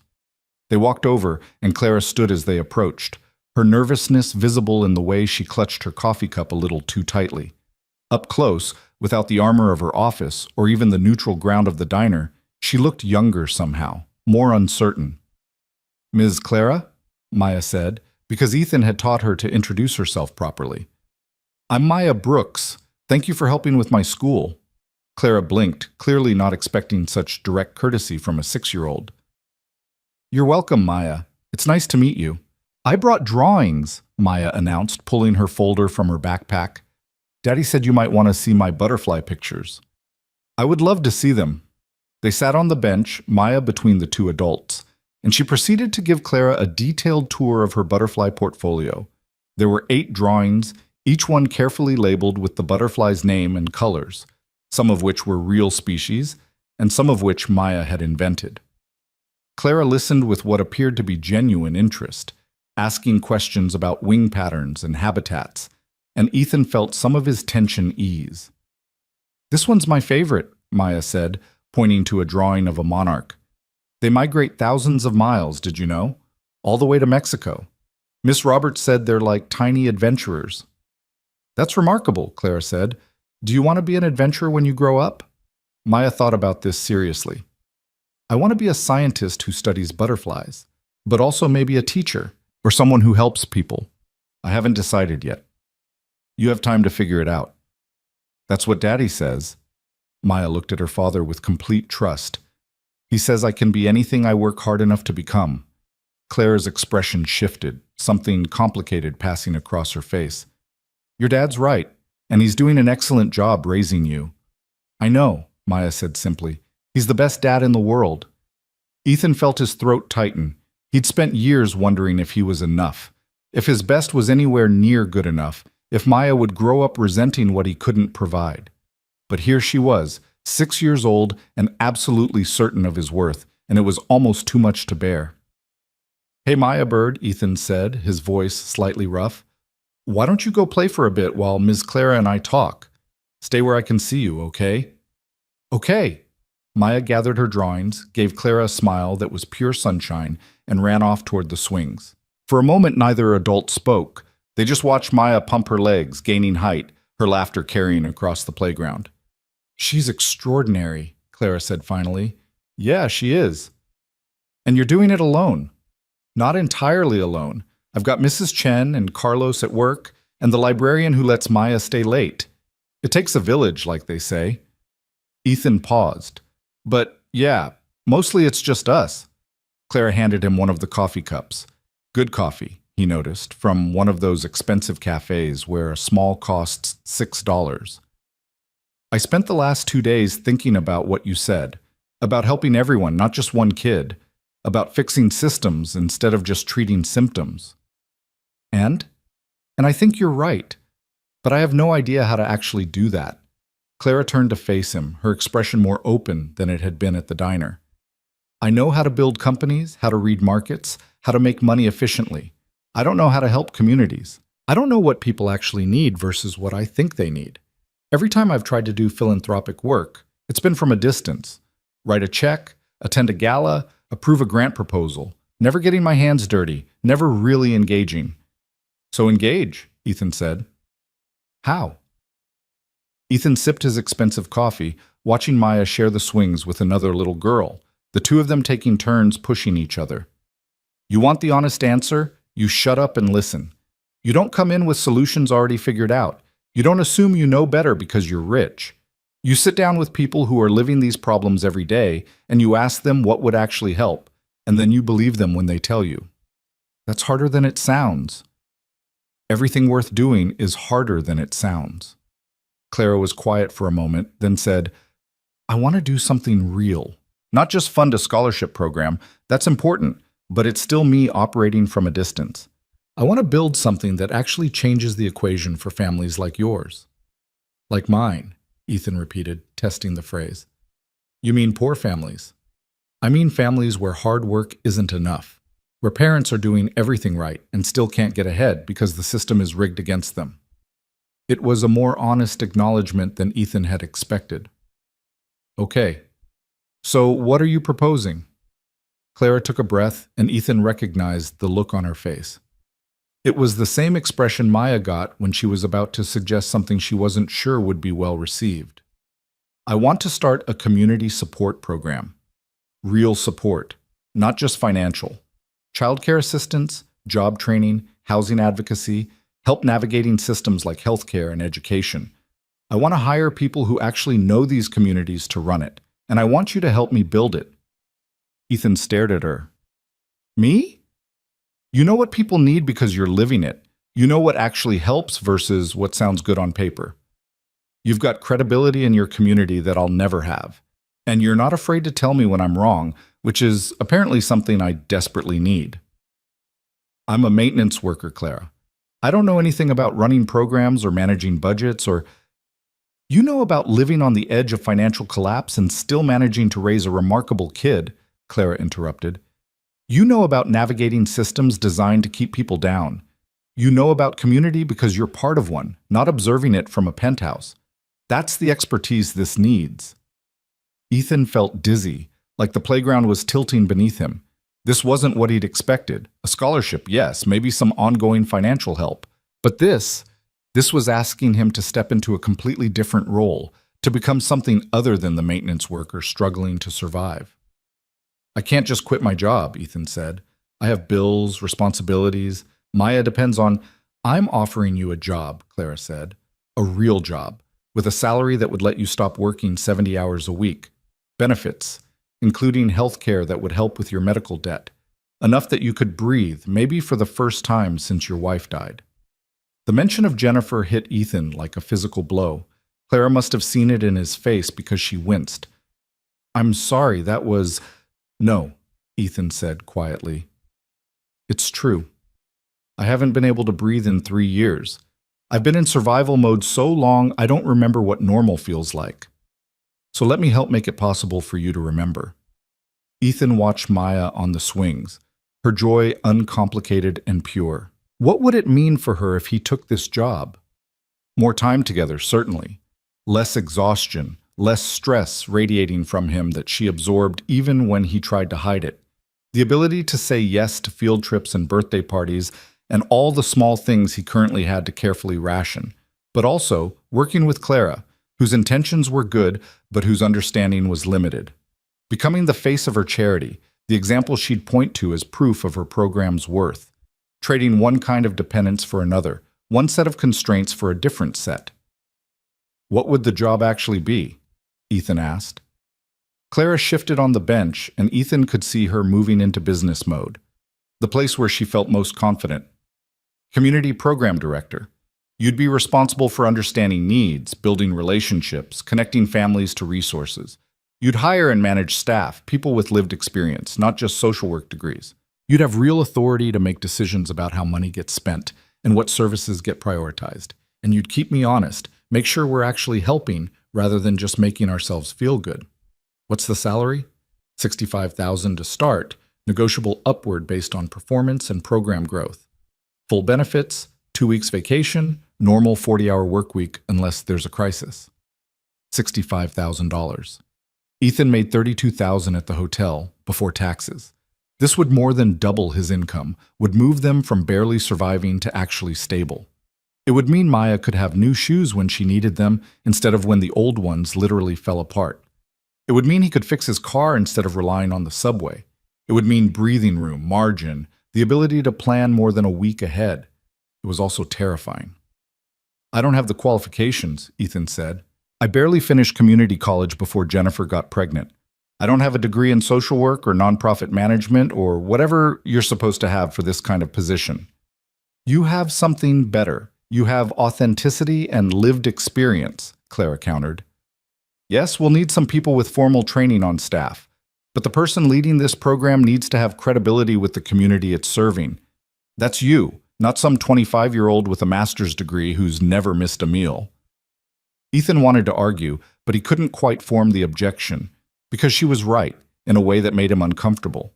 He knew these streets, knew these struggles, knew the difference between help that actually helped and help that just made helpers feel good. What if I'm terrible at it? Ethan asked. Then we figure it out together, Clara said. Look, I'm not pretending this is simple or that you'll just magically know everything. There'll be a learning curve.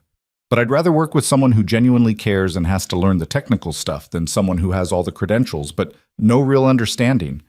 Maya ran back over, slightly out of breath, her cheeks flushed with cold and exertion. Daddy, can we go to the library after this? I finished all my books. Sure, sweetheart. Ethan looked at Clara. I need time to think about this. It's a big decision. I know, take whatever time you need. Clara stood, prepared to leave, then hesitated. Can I ask you something? Why'd you give up that seat on the subway? You had your daughter with you. You'd probably been on your feet all day. You had as much right to it as I did. Ethan considered the question. Because you needed it more. And because that's what you do, if you want to live in a world where people take care of each other. You can't wait for someone else to start being kind. You just have to do it and hope it spreads. Does it spread? Sometimes. Not as often as it should, but enough to keep trying. Clara nodded slowly, and Ethan saw her absorbing this, trying to fit it into her worldview that had been built on competition and individual achievement. I'll call you Monday, she said. If you want to talk more, ask questions, whatever you need. Okay. Clara crouched down to Maya's level. Thank you for showing me your butterfly drawings, Maya. They were beautiful. You're welcome. Are you going to be Daddy's friend? The question was so direct, so innocent, that Clara seemed momentarily lost. I hope so, she said finally. If he'll let me. You should, Maya said seriously. He needs more friends. He's lonely sometimes, even though he doesn't say it. Ethan felt his face heat. Maya, it's true, Daddy. I hear you sometimes at night when you think I'm sleeping. You talk to Mom's picture. The air seemed to leave Ethan's lungs. He hadn't known Maya was aware of those moments, those late nights, when the grief got too heavy, and he'd pull out the photo album and have one-sided conversations with Jennifer about whether he was doing okay, whether she'd be proud of how he was raising their daughter, whether he was allowed to feel anything other than tired and determined. Clara's expression had softened into something almost painful to look at, empathy so raw it was nearly naked.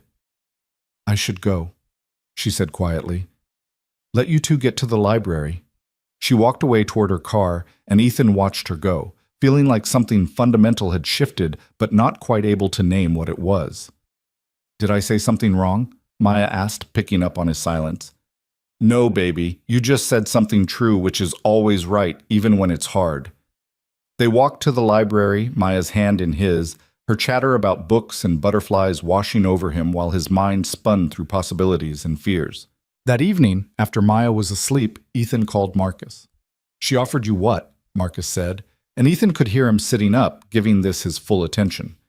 A job running a community support program. $65,000 a year. Marcus was quiet for a beat. That's more than double what you make now. I know. And you're hesitating because I don't know if I can do it. Because it feels like charity dressed up as employment, because I'm scared of depending on her and then having her decide this whole project was a mistake.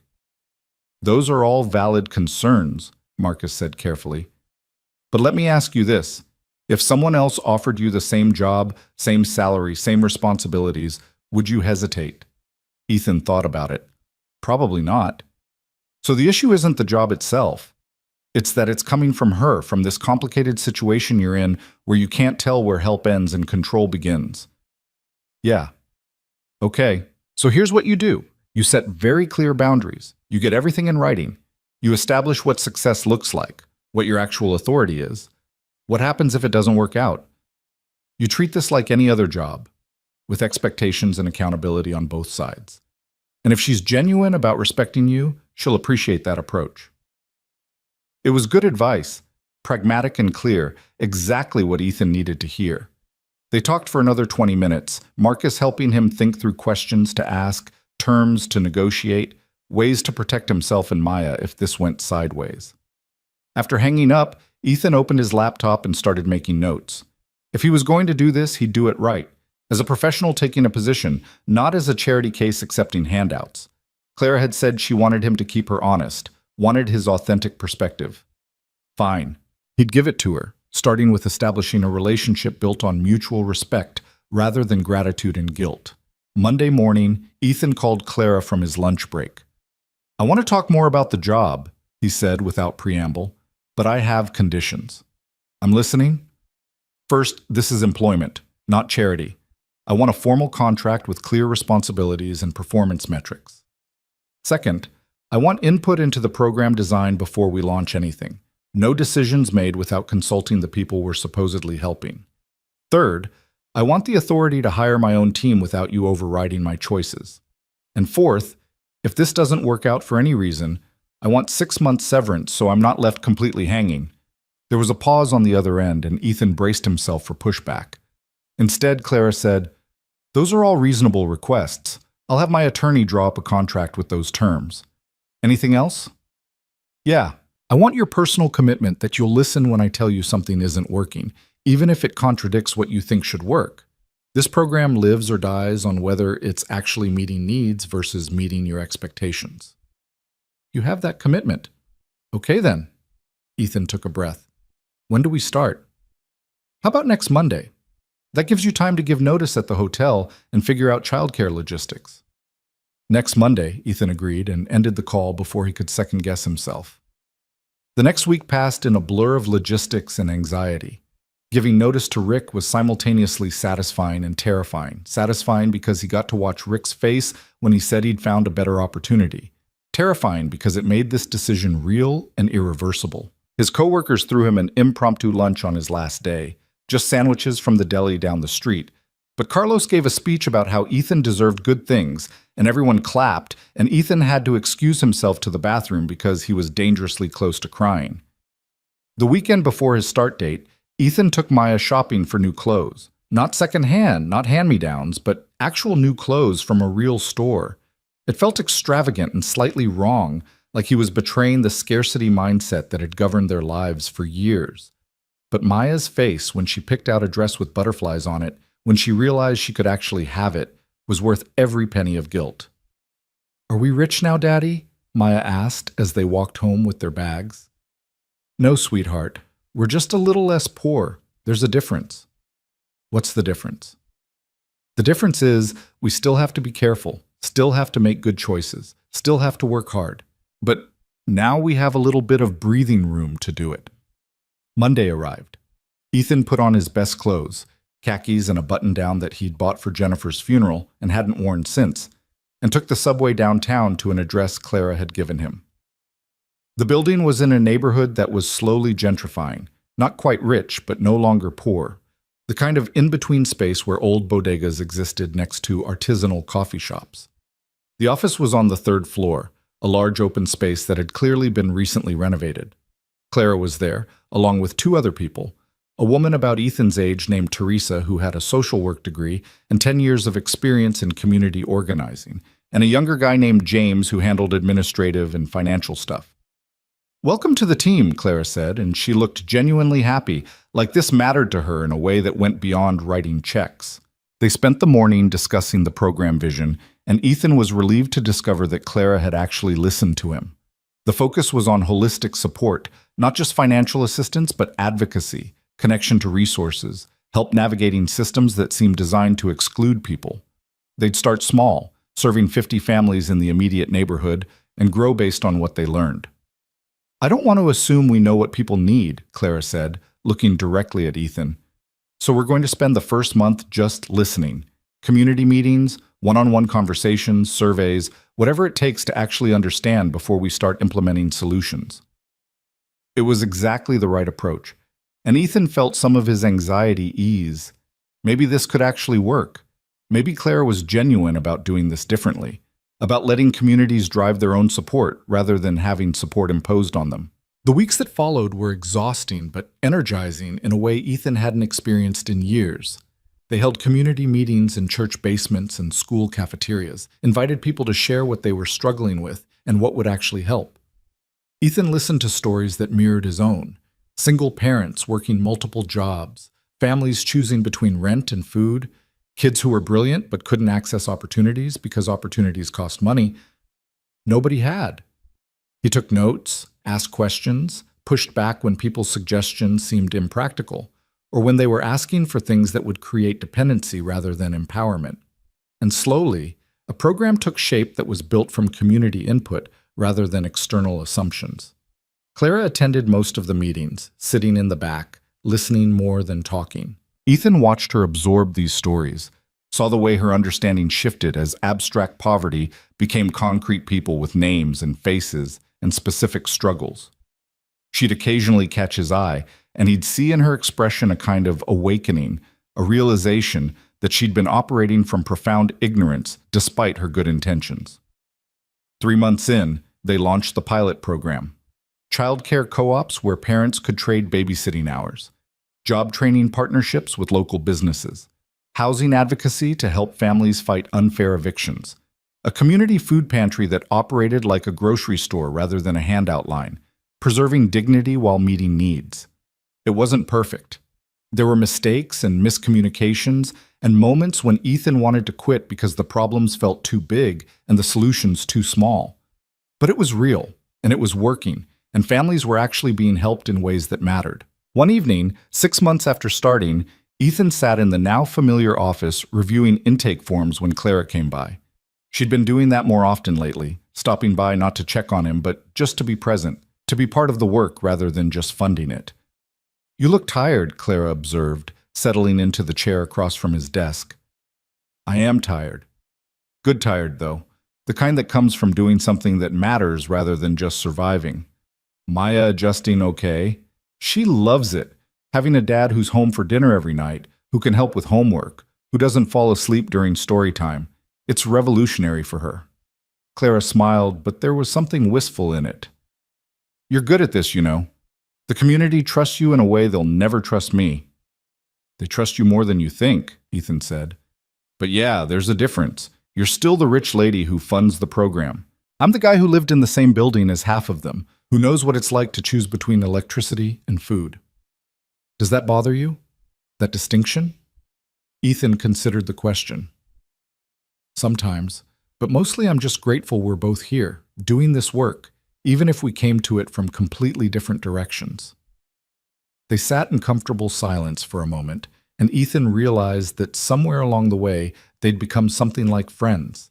Not equals, the power dynamic was too complicated for that, but genuine allies in a project that mattered to them both. "I was wrong about a lot of things," Clara said quietly. "About what helping meant, about what money could and couldn't do, about how to actually make a difference. You were right to call me out that night in the diner. You were trying. That counts for something." "Does it? Or does trying without understanding just make things worse?" "Both can be true," Ethan said. "You were trying in the wrong way, but at least you were willing to learn a better way. A lot of people with your resources wouldn't have bothered." Clara looked at him for a long moment, then said, "Thank you for taking a chance on this. On me. Thank you for listening when I told you how to do it right." It was a small exchange, barely significant in the grand scheme of things. But it marked something important, a mutual recognition that they'd built something together, that both their perspectives had been necessary, that neither of them could have done this alone. Outside, the city continued its endless rhythm, 8 million people living 8 million lives, most of them struggling in ways large and small. Ethan and Clara couldn't fix all of it, couldn't solve systemic poverty with one community program. But they could help 50 families, and those 50 families could help others. And maybe kindness could spread the way Ethan had told Clara it could. One small act building on another until something larger emerged. It was a fragile hope, easily broken by cynicism or exhaustion or the sheer weight of need that never seemed to diminish. But it was real, and it was growing, and for now, that was enough. 3 years passed, though they felt both longer and shorter than that. Longer because so much had changed, shorter because the work never stopped long enough to measure the distance traveled. The pilot program that had started with 50 families now served 300, had expanded to 2 neighboring communities, had become something that people pointed to as an example of how support could work when it was built with communities rather than imposed upon them. Ethan's role had evolved too. He was no longer just the community program director, but the public face of an approach to poverty assistance that was being studied by social workers and replicated in other cities. He'd been invited to speak at conferences, had been quoted in articles about effective community intervention, had somehow become an expert despite still feeling like he was making it up as he went along. The strangest part was that he'd gotten comfortable with it, not comfortable enough to stop questioning himself, but comfortable enough to trust his instincts, to speak with authority about what worked and what didn't, to push back against well-meaning outsiders who wanted to help but hadn't bothered to listen first. Maya was 9 now, thriving in a way that sometimes made Ethan's chest ache with gratitude. She was still obsessed with butterflies, had started a school club dedicated to learning about and protecting pollinators, had recently announced that she wanted to be a lepidopterist when she grew up, because someone has to make sure the butterflies don't disappear, Daddy. She had friends now, real friends who came over for playdates and birthday parties.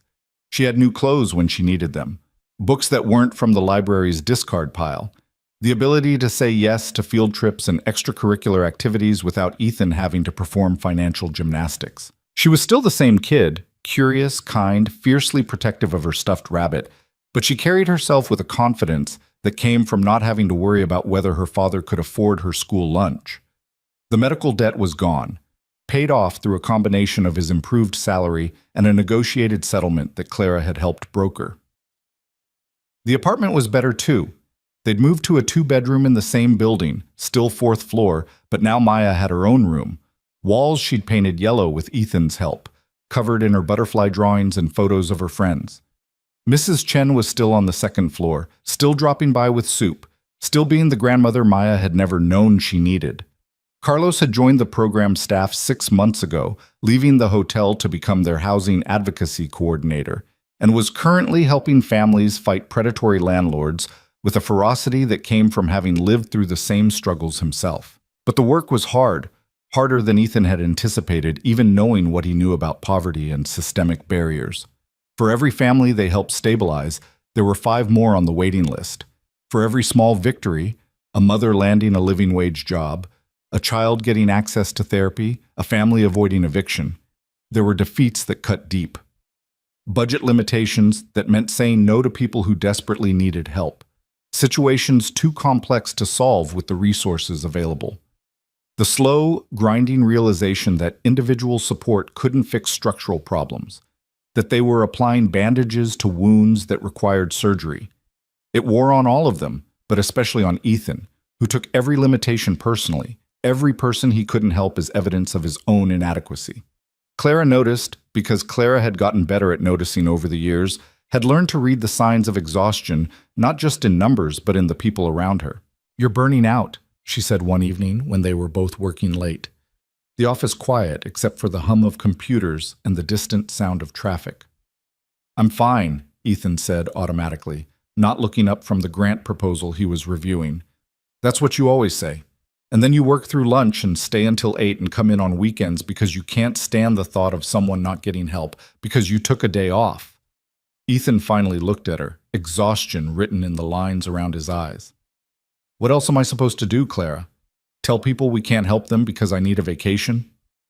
"You're supposed to build a sustainable system that doesn't depend on you working yourself to death," Clara said, her voice gentle but firm. "You're supposed to model the healthy boundaries you're always telling our clients to establish. You're supposed to trust your team to carry some of this weight.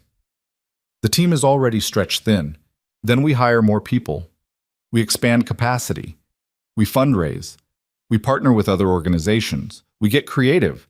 What we don't do is sacrifice your health and your relationship with Maya because you've decided you're personally responsible for solving every problem. It was the mention of Maya that broke through Ethan's defenses. He set down his pen, rubbed his eyes with the heels of his hands. She asked me yesterday if I was mad at her. Claire's expression shifted into concern. Why would she think that? Because I've been distracted, short-tempered, not really present even when I'm home. She notices everything, always has, and she's learned to blame herself when adults are stressed because that's what kids do. What did you tell her? I told her I wasn't mad, that I was just tired from work. But the truth is, I'm not being the father I want to be right now. I'm not being the father I was able to be once we had stability. I'm so focused on helping other families that I'm neglecting my own. Clara was quiet for a moment, then said something that surprised him. I've been thinking about stepping back. Ethan looked at her sharply. What do you mean, stepping back? Not from funding, the program will always have my financial support, but from day-to-day involvement, I think I've served my purpose here, and now I'm getting in the way more than I'm helping. That's not true. It is true, Clara said firmly. You don't need me sitting in on meetings anymore. Don't need me weighing in on decisions that you and the team are more qualified to make. I've learned what I needed to learn about doing this work with humility and respect. But I've also learned that sometimes the most helpful thing wealthy people can do is write the check and get out of the way. Ethan felt something complicated twist in his chest, relief mixed with something that felt almost like loss. Over 3 years, Clara had become more than a funder or even a colleague. She'd become a friend, someone whose perspective he valued even when they disagreed, someone who'd proven herself willing to learn and change and admit when she was wrong. I'd miss you, Ethan said quietly. Your presence in the work, I mean, not just your money. Clara's smile was warm but sad. I'd miss this too. But I'm not disappearing, Ethan. I'm just moving to where I can be most useful, which isn't in these offices every day. I've been talking to other funders, building a coalition to support community-based programs like ours across the city, trying to change how philanthropy operates at a systemic level rather than just funding one good project. That sounds like exactly what you should be doing. And you should be running this program with a co-director who can share the operational load while you focus on the community relationship work you're actually best at. I've been talking to Teresa. She's interested and qualified, and you trust her. It made sense. All of it made sense, which was why Ethan was resisting it. Because accepting help still felt like admitting weakness, even after 3 years of preaching the opposite to the families they served. Because letting go of control felt dangerous when he'd spent so long believing that his vigilance was the only thing standing between success and failure. I'll think about it, Ethan said finally. Think fast, Clara replied, because you've got a 9-year-old who needs her father present, and a team that needs a leader who's not running on fumes, and a program that's too important to let your martyrdom complex destroy it. The words were harsh but true, delivered with the kind of honesty that only real friendship could sustain. Ethan nodded, acknowledging the hit, grateful for it even as it stung. That conversation marked a turning point. Within 2 months, Teresa had stepped into a co-director role, taking over operations and administration while Ethan focused on community engagement and program design. Clara reduced her office presence to once a week, spending her other time building the funder coalition she'd described, leveraging her wealth and influence in ways that were more strategic and less intrusive. The shift gave Ethan breathing room he hadn't realized he needed. He started leaving work at 5:30, eating dinner with Maya every night, helping with homework without his mind drifting to unanswered emails. He took Saturdays off completely, spending them with Maya at museums and parks, and the library where she'd discovered a love of reading that rivaled her passion for butterflies. One Saturday morning in early spring, 4 years after that subway ride that had started everything, Ethan and Maya were walking to the community center where the program had started hosting weekend activities for families. The air was warm, the first real warmth after a brutal winter, and the neighborhood was alive with people who'd been hibernating for months. They passed the playground where Ethan had first introduced Maya to Clara, where a 6-year-old had shown butterfly drawings to a nervous billionaire. Maya barely remembered that meeting now, though she'd grown comfortable with Clara's presence in their lives. had even started calling her Aunt Clara, with Clara's slightly flustered permission. "Daddy," Maya said, her hand in his, "can I ask you something?" "Always, Maya Bird." "Do you remember when we used to be poor?" The question caught Ethan off guard.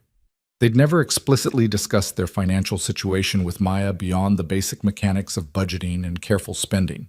He'd tried to shield her from the worst of the stress, though obviously he'd failed more than he'd succeeded. "We weren't exactly poor, sweetheart. We just didn't have much extra." "Mrs. Chen says we were poor. She says you worked very hard to make sure I never felt like we were, but we were." Ethan thought about lying, about softening it further, but Maya was 9 and deserved honesty. "Yeah, we were pretty poor. Is that something you think about?" "Sometimes. Mostly I'm just grateful it's different now, but also—" She paused, working through whatever thought was forming. "I want to make sure other kids don't have to be poor like we were. Is that okay to want?" Ethan stopped walking, crouched down so he was at her eye level. "That's more than okay to want, Maya. That's exactly right to want. In fact, that's what Aunt Claire and I have been trying to do with the community program, make things better for families who are struggling like we used to." "Can kids help with that?" "Absolutely. Why do you ask?" Maya's face lit up with the enthusiasm that always preceded her big ideas. "My butterfly club wants to do a fundraiser. We were going to donate the money to help save monarch habitats, but I was thinking, what if we donated it to the community program instead? To help families with kids like me?" Ethan felt his throat tighten with pride so fierce it was almost painful. "I think that would be amazing. How much are you hoping to raise?" "Maybe $100? We're going to sell cookies and do a butterfly garden tour and ask for donations." $100 was nothing compared to the program's budget, wouldn't even cover one family's emergency assistance. But that wasn't the point. The point was a 9-year-old who'd been raised in scarcity choosing to help others, who'd internalized not bitterness about what she'd lacked, but compassion for people still lacking. "I think your fundraiser is a great idea," Ethan said, his voice rougher than usual. "And I'm so proud of you for thinking of it. Will you help us plan it?" "I'd be honored to help." They continued walking, and Ethan found himself thinking about cycles, how poverty perpetuated itself through generations, how trauma passed down through families, how scarcity mindset became inherited wisdom, but also how kindness could perpetuate itself, how compassion could be learned and taught, how one person's choice to give up a subway seat could ripple outward in ways impossible to predict. At the community center, the weekend program was in full swing. Children Maya's age and younger were in the art room, covering themselves and everything around them in paint. Teenagers were in the computer lab, working on college applications with volunteer tutors. Adults were in the main room, some attending a financial literacy workshop, others just sitting and talking, taking advantage of the free childcare to have conversations uninterrupted by small voices demanding attention. Ethan moved through the space, greeting people by name, checking in on how things were going, troubleshooting small problems before they became big ones. This was his favorite part of the job. Not the administrative work or the grant writing or the board meetings, but this direct contact with the community, the reminder of why the work mattered. He found Carlos in the housing office, deep in conversation with a young mother who looked exhausted and scared. Ethan recognized that look, had worn it himself for years. Carlos caught his eye, gave a small nod that meant he had it handled, and Ethan moved on. In the kitchen, volunteers were preparing lunch. Today was pasta with marinara sauce, salad, fresh bread from a bakery that donated their day-old inventory. The meal program had been controversial at first. Some board members worried about creating dependency, but Ethan had pushed for it hard because he remembered being so hungry and so proud that he'd skip meals rather than admit need. If families knew they could count on one good meal during weekend programming, they'd show up, and showing up was half the battle. Maya had run off to join the Butterfly Club meeting, where a dozen kids were planning their fundraiser with the fierce intensity of people on a mission. Ethan watched through the window, seeing his daughter explain her idea to the group, seeing them catch fire with it, and felt something settle in his chest that had been unsettled for years. They were going to be okay. Not perfect, not without struggles, but fundamentally okay in a way that had seemed impossible 4 years ago. "Penny for your thoughts," Claire's voice said behind him, and Ethan turned to find her standing there in jeans and a sweatshirt, dressed down in a way that still looked expensive but at least no longer screamed wealth. "Just watching Maya change the world one butterfly at a time," Ethan said. Clara looked through the window, smiled at whatever she saw there. "She's remarkable. You've done an amazing job raising her." "We've done an amazing job," Ethan corrected. "You've been part of her life for 4 years now, Clara. You get to take some credit for how she's turning out." Clara's eyes got slightly bright, and she blinked rapidly. "That's kind of you to say." "It's not kind, it's true. She thinks of you as family, and family shapes who we become." They stood in comfortable silence for a moment, watching the children plan their fundraiser, watching the community center pulse with life and purpose and connection. "I've been thinking," Clara said slowly, "about that question you asked me 4 years ago, about why I cared about your daughter." "I remember. At the time I said it was about paying forward kindness, and that was true, but it wasn't the whole truth." Clara turned to face him, her expression more vulnerable than he'd seen it in a long time. "The whole truth is that I was lonely. Profoundly, existentially lonely in a way that money couldn't fix. I had everything except meaning, everything except connection, everything except a reason to get up in the morning that mattered beyond profit margins and market share. And now? And now I have 3 godchildren in this program who call me Aunt Clara. I have families who text me photos of their kids' graduations and achievements. I have a team of funders who meet monthly to talk about how we can do better, be better, use our resources in ways that actually help rather than just making us feel good. I have a purpose that extends beyond my own comfort." She paused, then added quietly, "I have friends who see me as Clara, not Clara Whitmore the billionaire, and that's worth more than any amount of money I've ever made." Ethan felt the truth of this settle between them. 4 years of complicated relationship distilling into something simpler and more genuine. "You're not the same person who tracked me down and tried to throw money at my problems," he observed. "And you're not the same person who gave up a subway seat because that's what you do," Clara countered. "You're someone who's built something that's changing lives, who's proven that poverty assistance can work when it's done with respect and partnership." "We built it together." "Yes, we did." Clara smiled, and it reached her eyes in a way her smiles hadn't 4 years ago, when she'd still been performing competence rather than living authenticity. "And we're going to keep building it. The Funder Coalition is getting serious traction. We've got commitments for programs in 6 more neighborhoods, all using the model we developed here. Community-led, dignity-preserving, focused on empowerment rather than charity." "That's incredible." "It's necessary," Clara said. "One program serving 300 families is good. A movement serving thousands is better. And none of it would have happened if you hadn't called me out that night in the diner, if you hadn't demanded that I see you as a person rather than a project." Before Ethan could respond, Maya burst out of the Butterfly Club meeting, practically vibrating with excitement. "Daddy!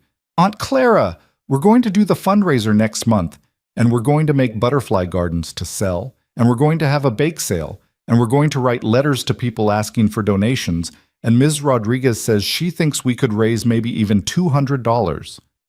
Her enthusiasm was infectious. Her belief that $200 could change the world, both naive and absolutely correct. Because it wasn't about the amount. It was about the lesson she was learning, that helping others was possible and important, that scarcity didn't have to breed selfishness. "That sounds amazing, Maya Bird," Ethan said, pulling her into a hug. "Your club is lucky to have you as a member." "I'm lucky to have them," Maya corrected, because apparently she was 9 going on 40 and had already figured out truths about community that most adults never learned. The afternoon continued, filled with the ordinary magic of people taking care of each other, volunteers reading to children, teenagers helping with homework, adults sharing resources and advice, and the simple comfort of not being alone in their struggles. It wasn't perfect, wasn't anywhere close to solving the massive structural problems that created poverty in the first place. But it was real, and it mattered, and it was expanding. As evening approached and families started heading home, Ethan found himself back outside the community center with Clara, watching the sunset paint the sky in shades of orange and pink that seemed too beautiful for a neighborhood that was still struggling despite all their efforts. "Do you ever wish you could do more?" Ethan asked. Fix everything, not just make small improvements? Every day, Clara admitted. But I've learned that small improvements are how you build toward big change. You don't revolutionize systems overnight. You chip away at them, one community at a time, one family at a time, one child who grows up knowing that kindness and support are possible. That's a long game. It's the only game worth playing. Clara looked at him, and her expression was serious. 4 years ago, I thought I could swoop in and save you. I thought wealth gave me the right to make decisions about other people's lives. I was wrong about almost everything except one thing. You were worth knowing. Your perspective was valuable. And I'm grateful you were patient enough to teach me how to be useful instead of just feeling useful.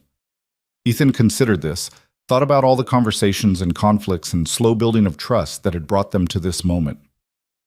I was pretty hard on you that night in the diner. I needed you to be hard on me. Nobody else in my life was honest enough to tell me I was being a controlling savior instead of an actual helper.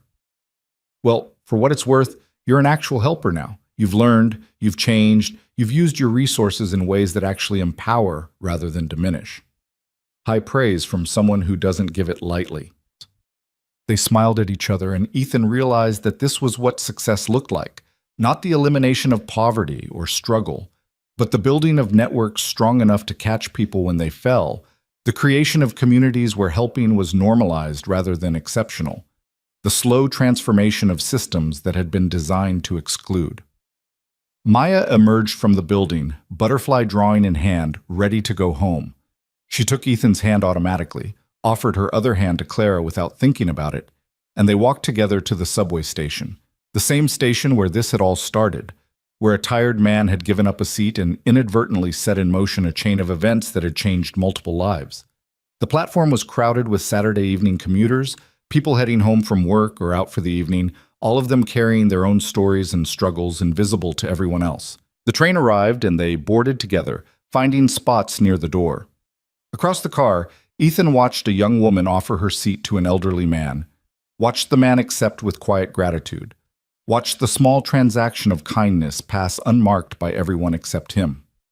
He caught Clara's eye, saw that she'd noticed it too, and they shared a look of understanding. This was how it worked. Not through grand gestures or massive interventions, but through small moments multiplied across millions of lives. One person giving up a seat, one person seeing another's need and choosing to meet it, one person teaching a child that helping matters, that community is real, that we're not meant to struggle alone. The train rocked through the darkness, carrying them home through tunnels that had witnessed countless small kindnesses and quiet cruelties, that would continue witnessing them long after Ethan and Clara and Maya were gone. But for now, in this moment, 3 people who'd been strangers 4 years ago stood together, bound by a connection that had started with nothing but has grown into something that mattered. Maya hummed between them, some song from school, unaware that she was the living proof that poverty didn't have to be permanent, that struggle didn't have to define a life. That one moment of kindness could ripple outward into years of change. The train pulled into their stop. They exited together, climbed the stairs to street level, emerged into an evening that was growing cool but not yet cold. Spring was coming, bringing with it the promise of new growth, of butterflies emerging from cocoons, of small transformations that accumulated into something larger. Same time next week? Clara asked, because Saturday volunteering had become part of her routine, part of what gave her life meaning beyond the accumulation of wealth. Same time next week, Ethan confirmed. Clara crouched down to Maya's level. Good luck with your fundraiser planning, kiddo. Let me know if you need any advice on logistics. I will, Aunt Clara. Thank you for coming today. Thank you for letting me be part of your life. Clara stood, gave Ethan a quick hug that had become natural over the years, and headed toward her car. Ethan watched her go, this woman who'd started as a stranger with too much money and too little wisdom and had become someone he genuinely respected and cared about. He and Maya walked the remaining blocks to their building, past the bodega with the cat, past the church with the updated sign announcing a community meal program they'd helped establish, past the lot that was finally being developed into affordable housing after years of advocacy. The neighborhood was changing, slowly but noticeably, becoming more stable without losing its character, creating opportunities without displacing the people who'd lived there through harder times. It wasn't perfect. Gentrification still threatened. Landlords still tried to exploit. Poverty still ground down families despite their best efforts. But it was better, measurably better, and that was worth celebrating. Mrs. Chen was sitting on the front steps when they arrived, enjoying the evening air. She smiled at Maya, who ran over to tell her about the Butterfly Club fundraiser with the enthusiasm of someone who'd never learned that adults might not want to hear every detail of children's projects. Mrs. Chen listened with the patience of someone who'd lived long enough to know that children's enthusiasms were precious and fleeting, that these moments of unguarded excitement would pass too quickly into the self-consciousness of adolescence and then the responsibilities of adulthood. "Very good, Maya," Mrs. Chen said when the breathless explanation finally concluded. "You are becoming someone who helps others. This is the best thing to become. Daddy always says that people who help make the world better. Your daddy is right. He is also someone who helps. You are learning from good example." They went upstairs to their apartment, the one that was clean and warm and felt like home, in a way their old place never quite had despite Ethan's best efforts. Maya went to her room to work on butterfly drawings for the fundraiser.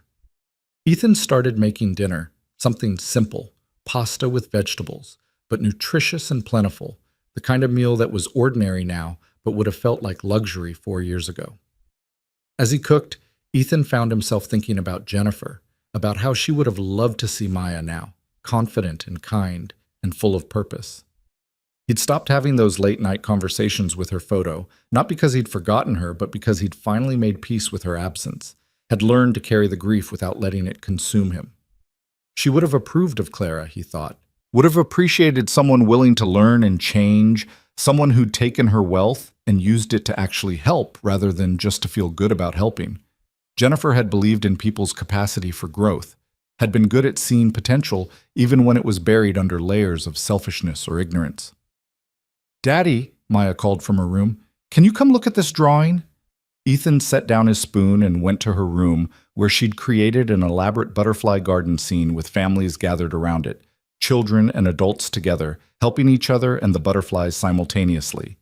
It was more sophisticated than her drawings from 4 years ago, showing genuine artistic development, but it still had that same earnest quality, that belief that beauty and kindness could coexist. "It's perfect, Maya Bird," Ethan said, meaning it. "Are you going to use this for the fundraiser?" "I was thinking we could sell prints of it, and all the Butterfly Club members could sign them, and people would buy them because they'd be helping both butterflies and families." "That's a brilliant idea. I learned it from you and Aunt Clara. You're always talking about how good programs help more than one thing at the same time, how you look for what you call synergy." Ethan laughed, delighted and slightly appalled that his 9-year-old was using nonprofit jargon. "Yes, synergy, multiple benefits from a single action." "Exactly. So this way, people who care about butterflies help families, and people who care about families help butterflies, and everyone wins." She was going to change the world, Ethan thought. Maybe not in the dramatic ways that made headlines, but in the quiet, persistent ways that actually mattered, teaching by example, helping where she could, building connections that made communities stronger. They ate dinner together, talking about Maya's day and Ethan's work, and the butterfly fundraiser that was growing more elaborate with each conversation.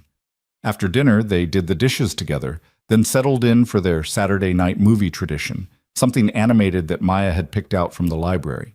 Halfway through the movie, Maya fell asleep against Ethan's shoulder, her breathing evening out into the soft rhythm of child sleep. Ethan let her stay there rather than waking her to move to bed, savoring this moment of peace and closeness, storing it away against the inevitable day when she'd be too old for falling asleep during movies, too independent to want to lean against her father. The movie ended. Ethan carefully shifted Maya into his arms, carried her to her bed, tucked her in with the rabbit and the covers, and a kiss on her forehead. In sleep, she looked even younger than 9, vulnerable and perfect, and Ethan felt that familiar wave of fierce love mixed with terror at how easily it could all be lost. But it wouldn't be lost, he reminded himself. They'd built something stable now, had created a life with margin and support and community. Maya would grow up knowing that struggle wasn't permanent, that help was available, that kindness was real and worth practicing. In his own room, Ethan changed into pajamas and lay down, exhausted but satisfied in a way he hadn't been during those years of constant survival mode. He picked up his phone, saw a text from Clara sent an hour ago.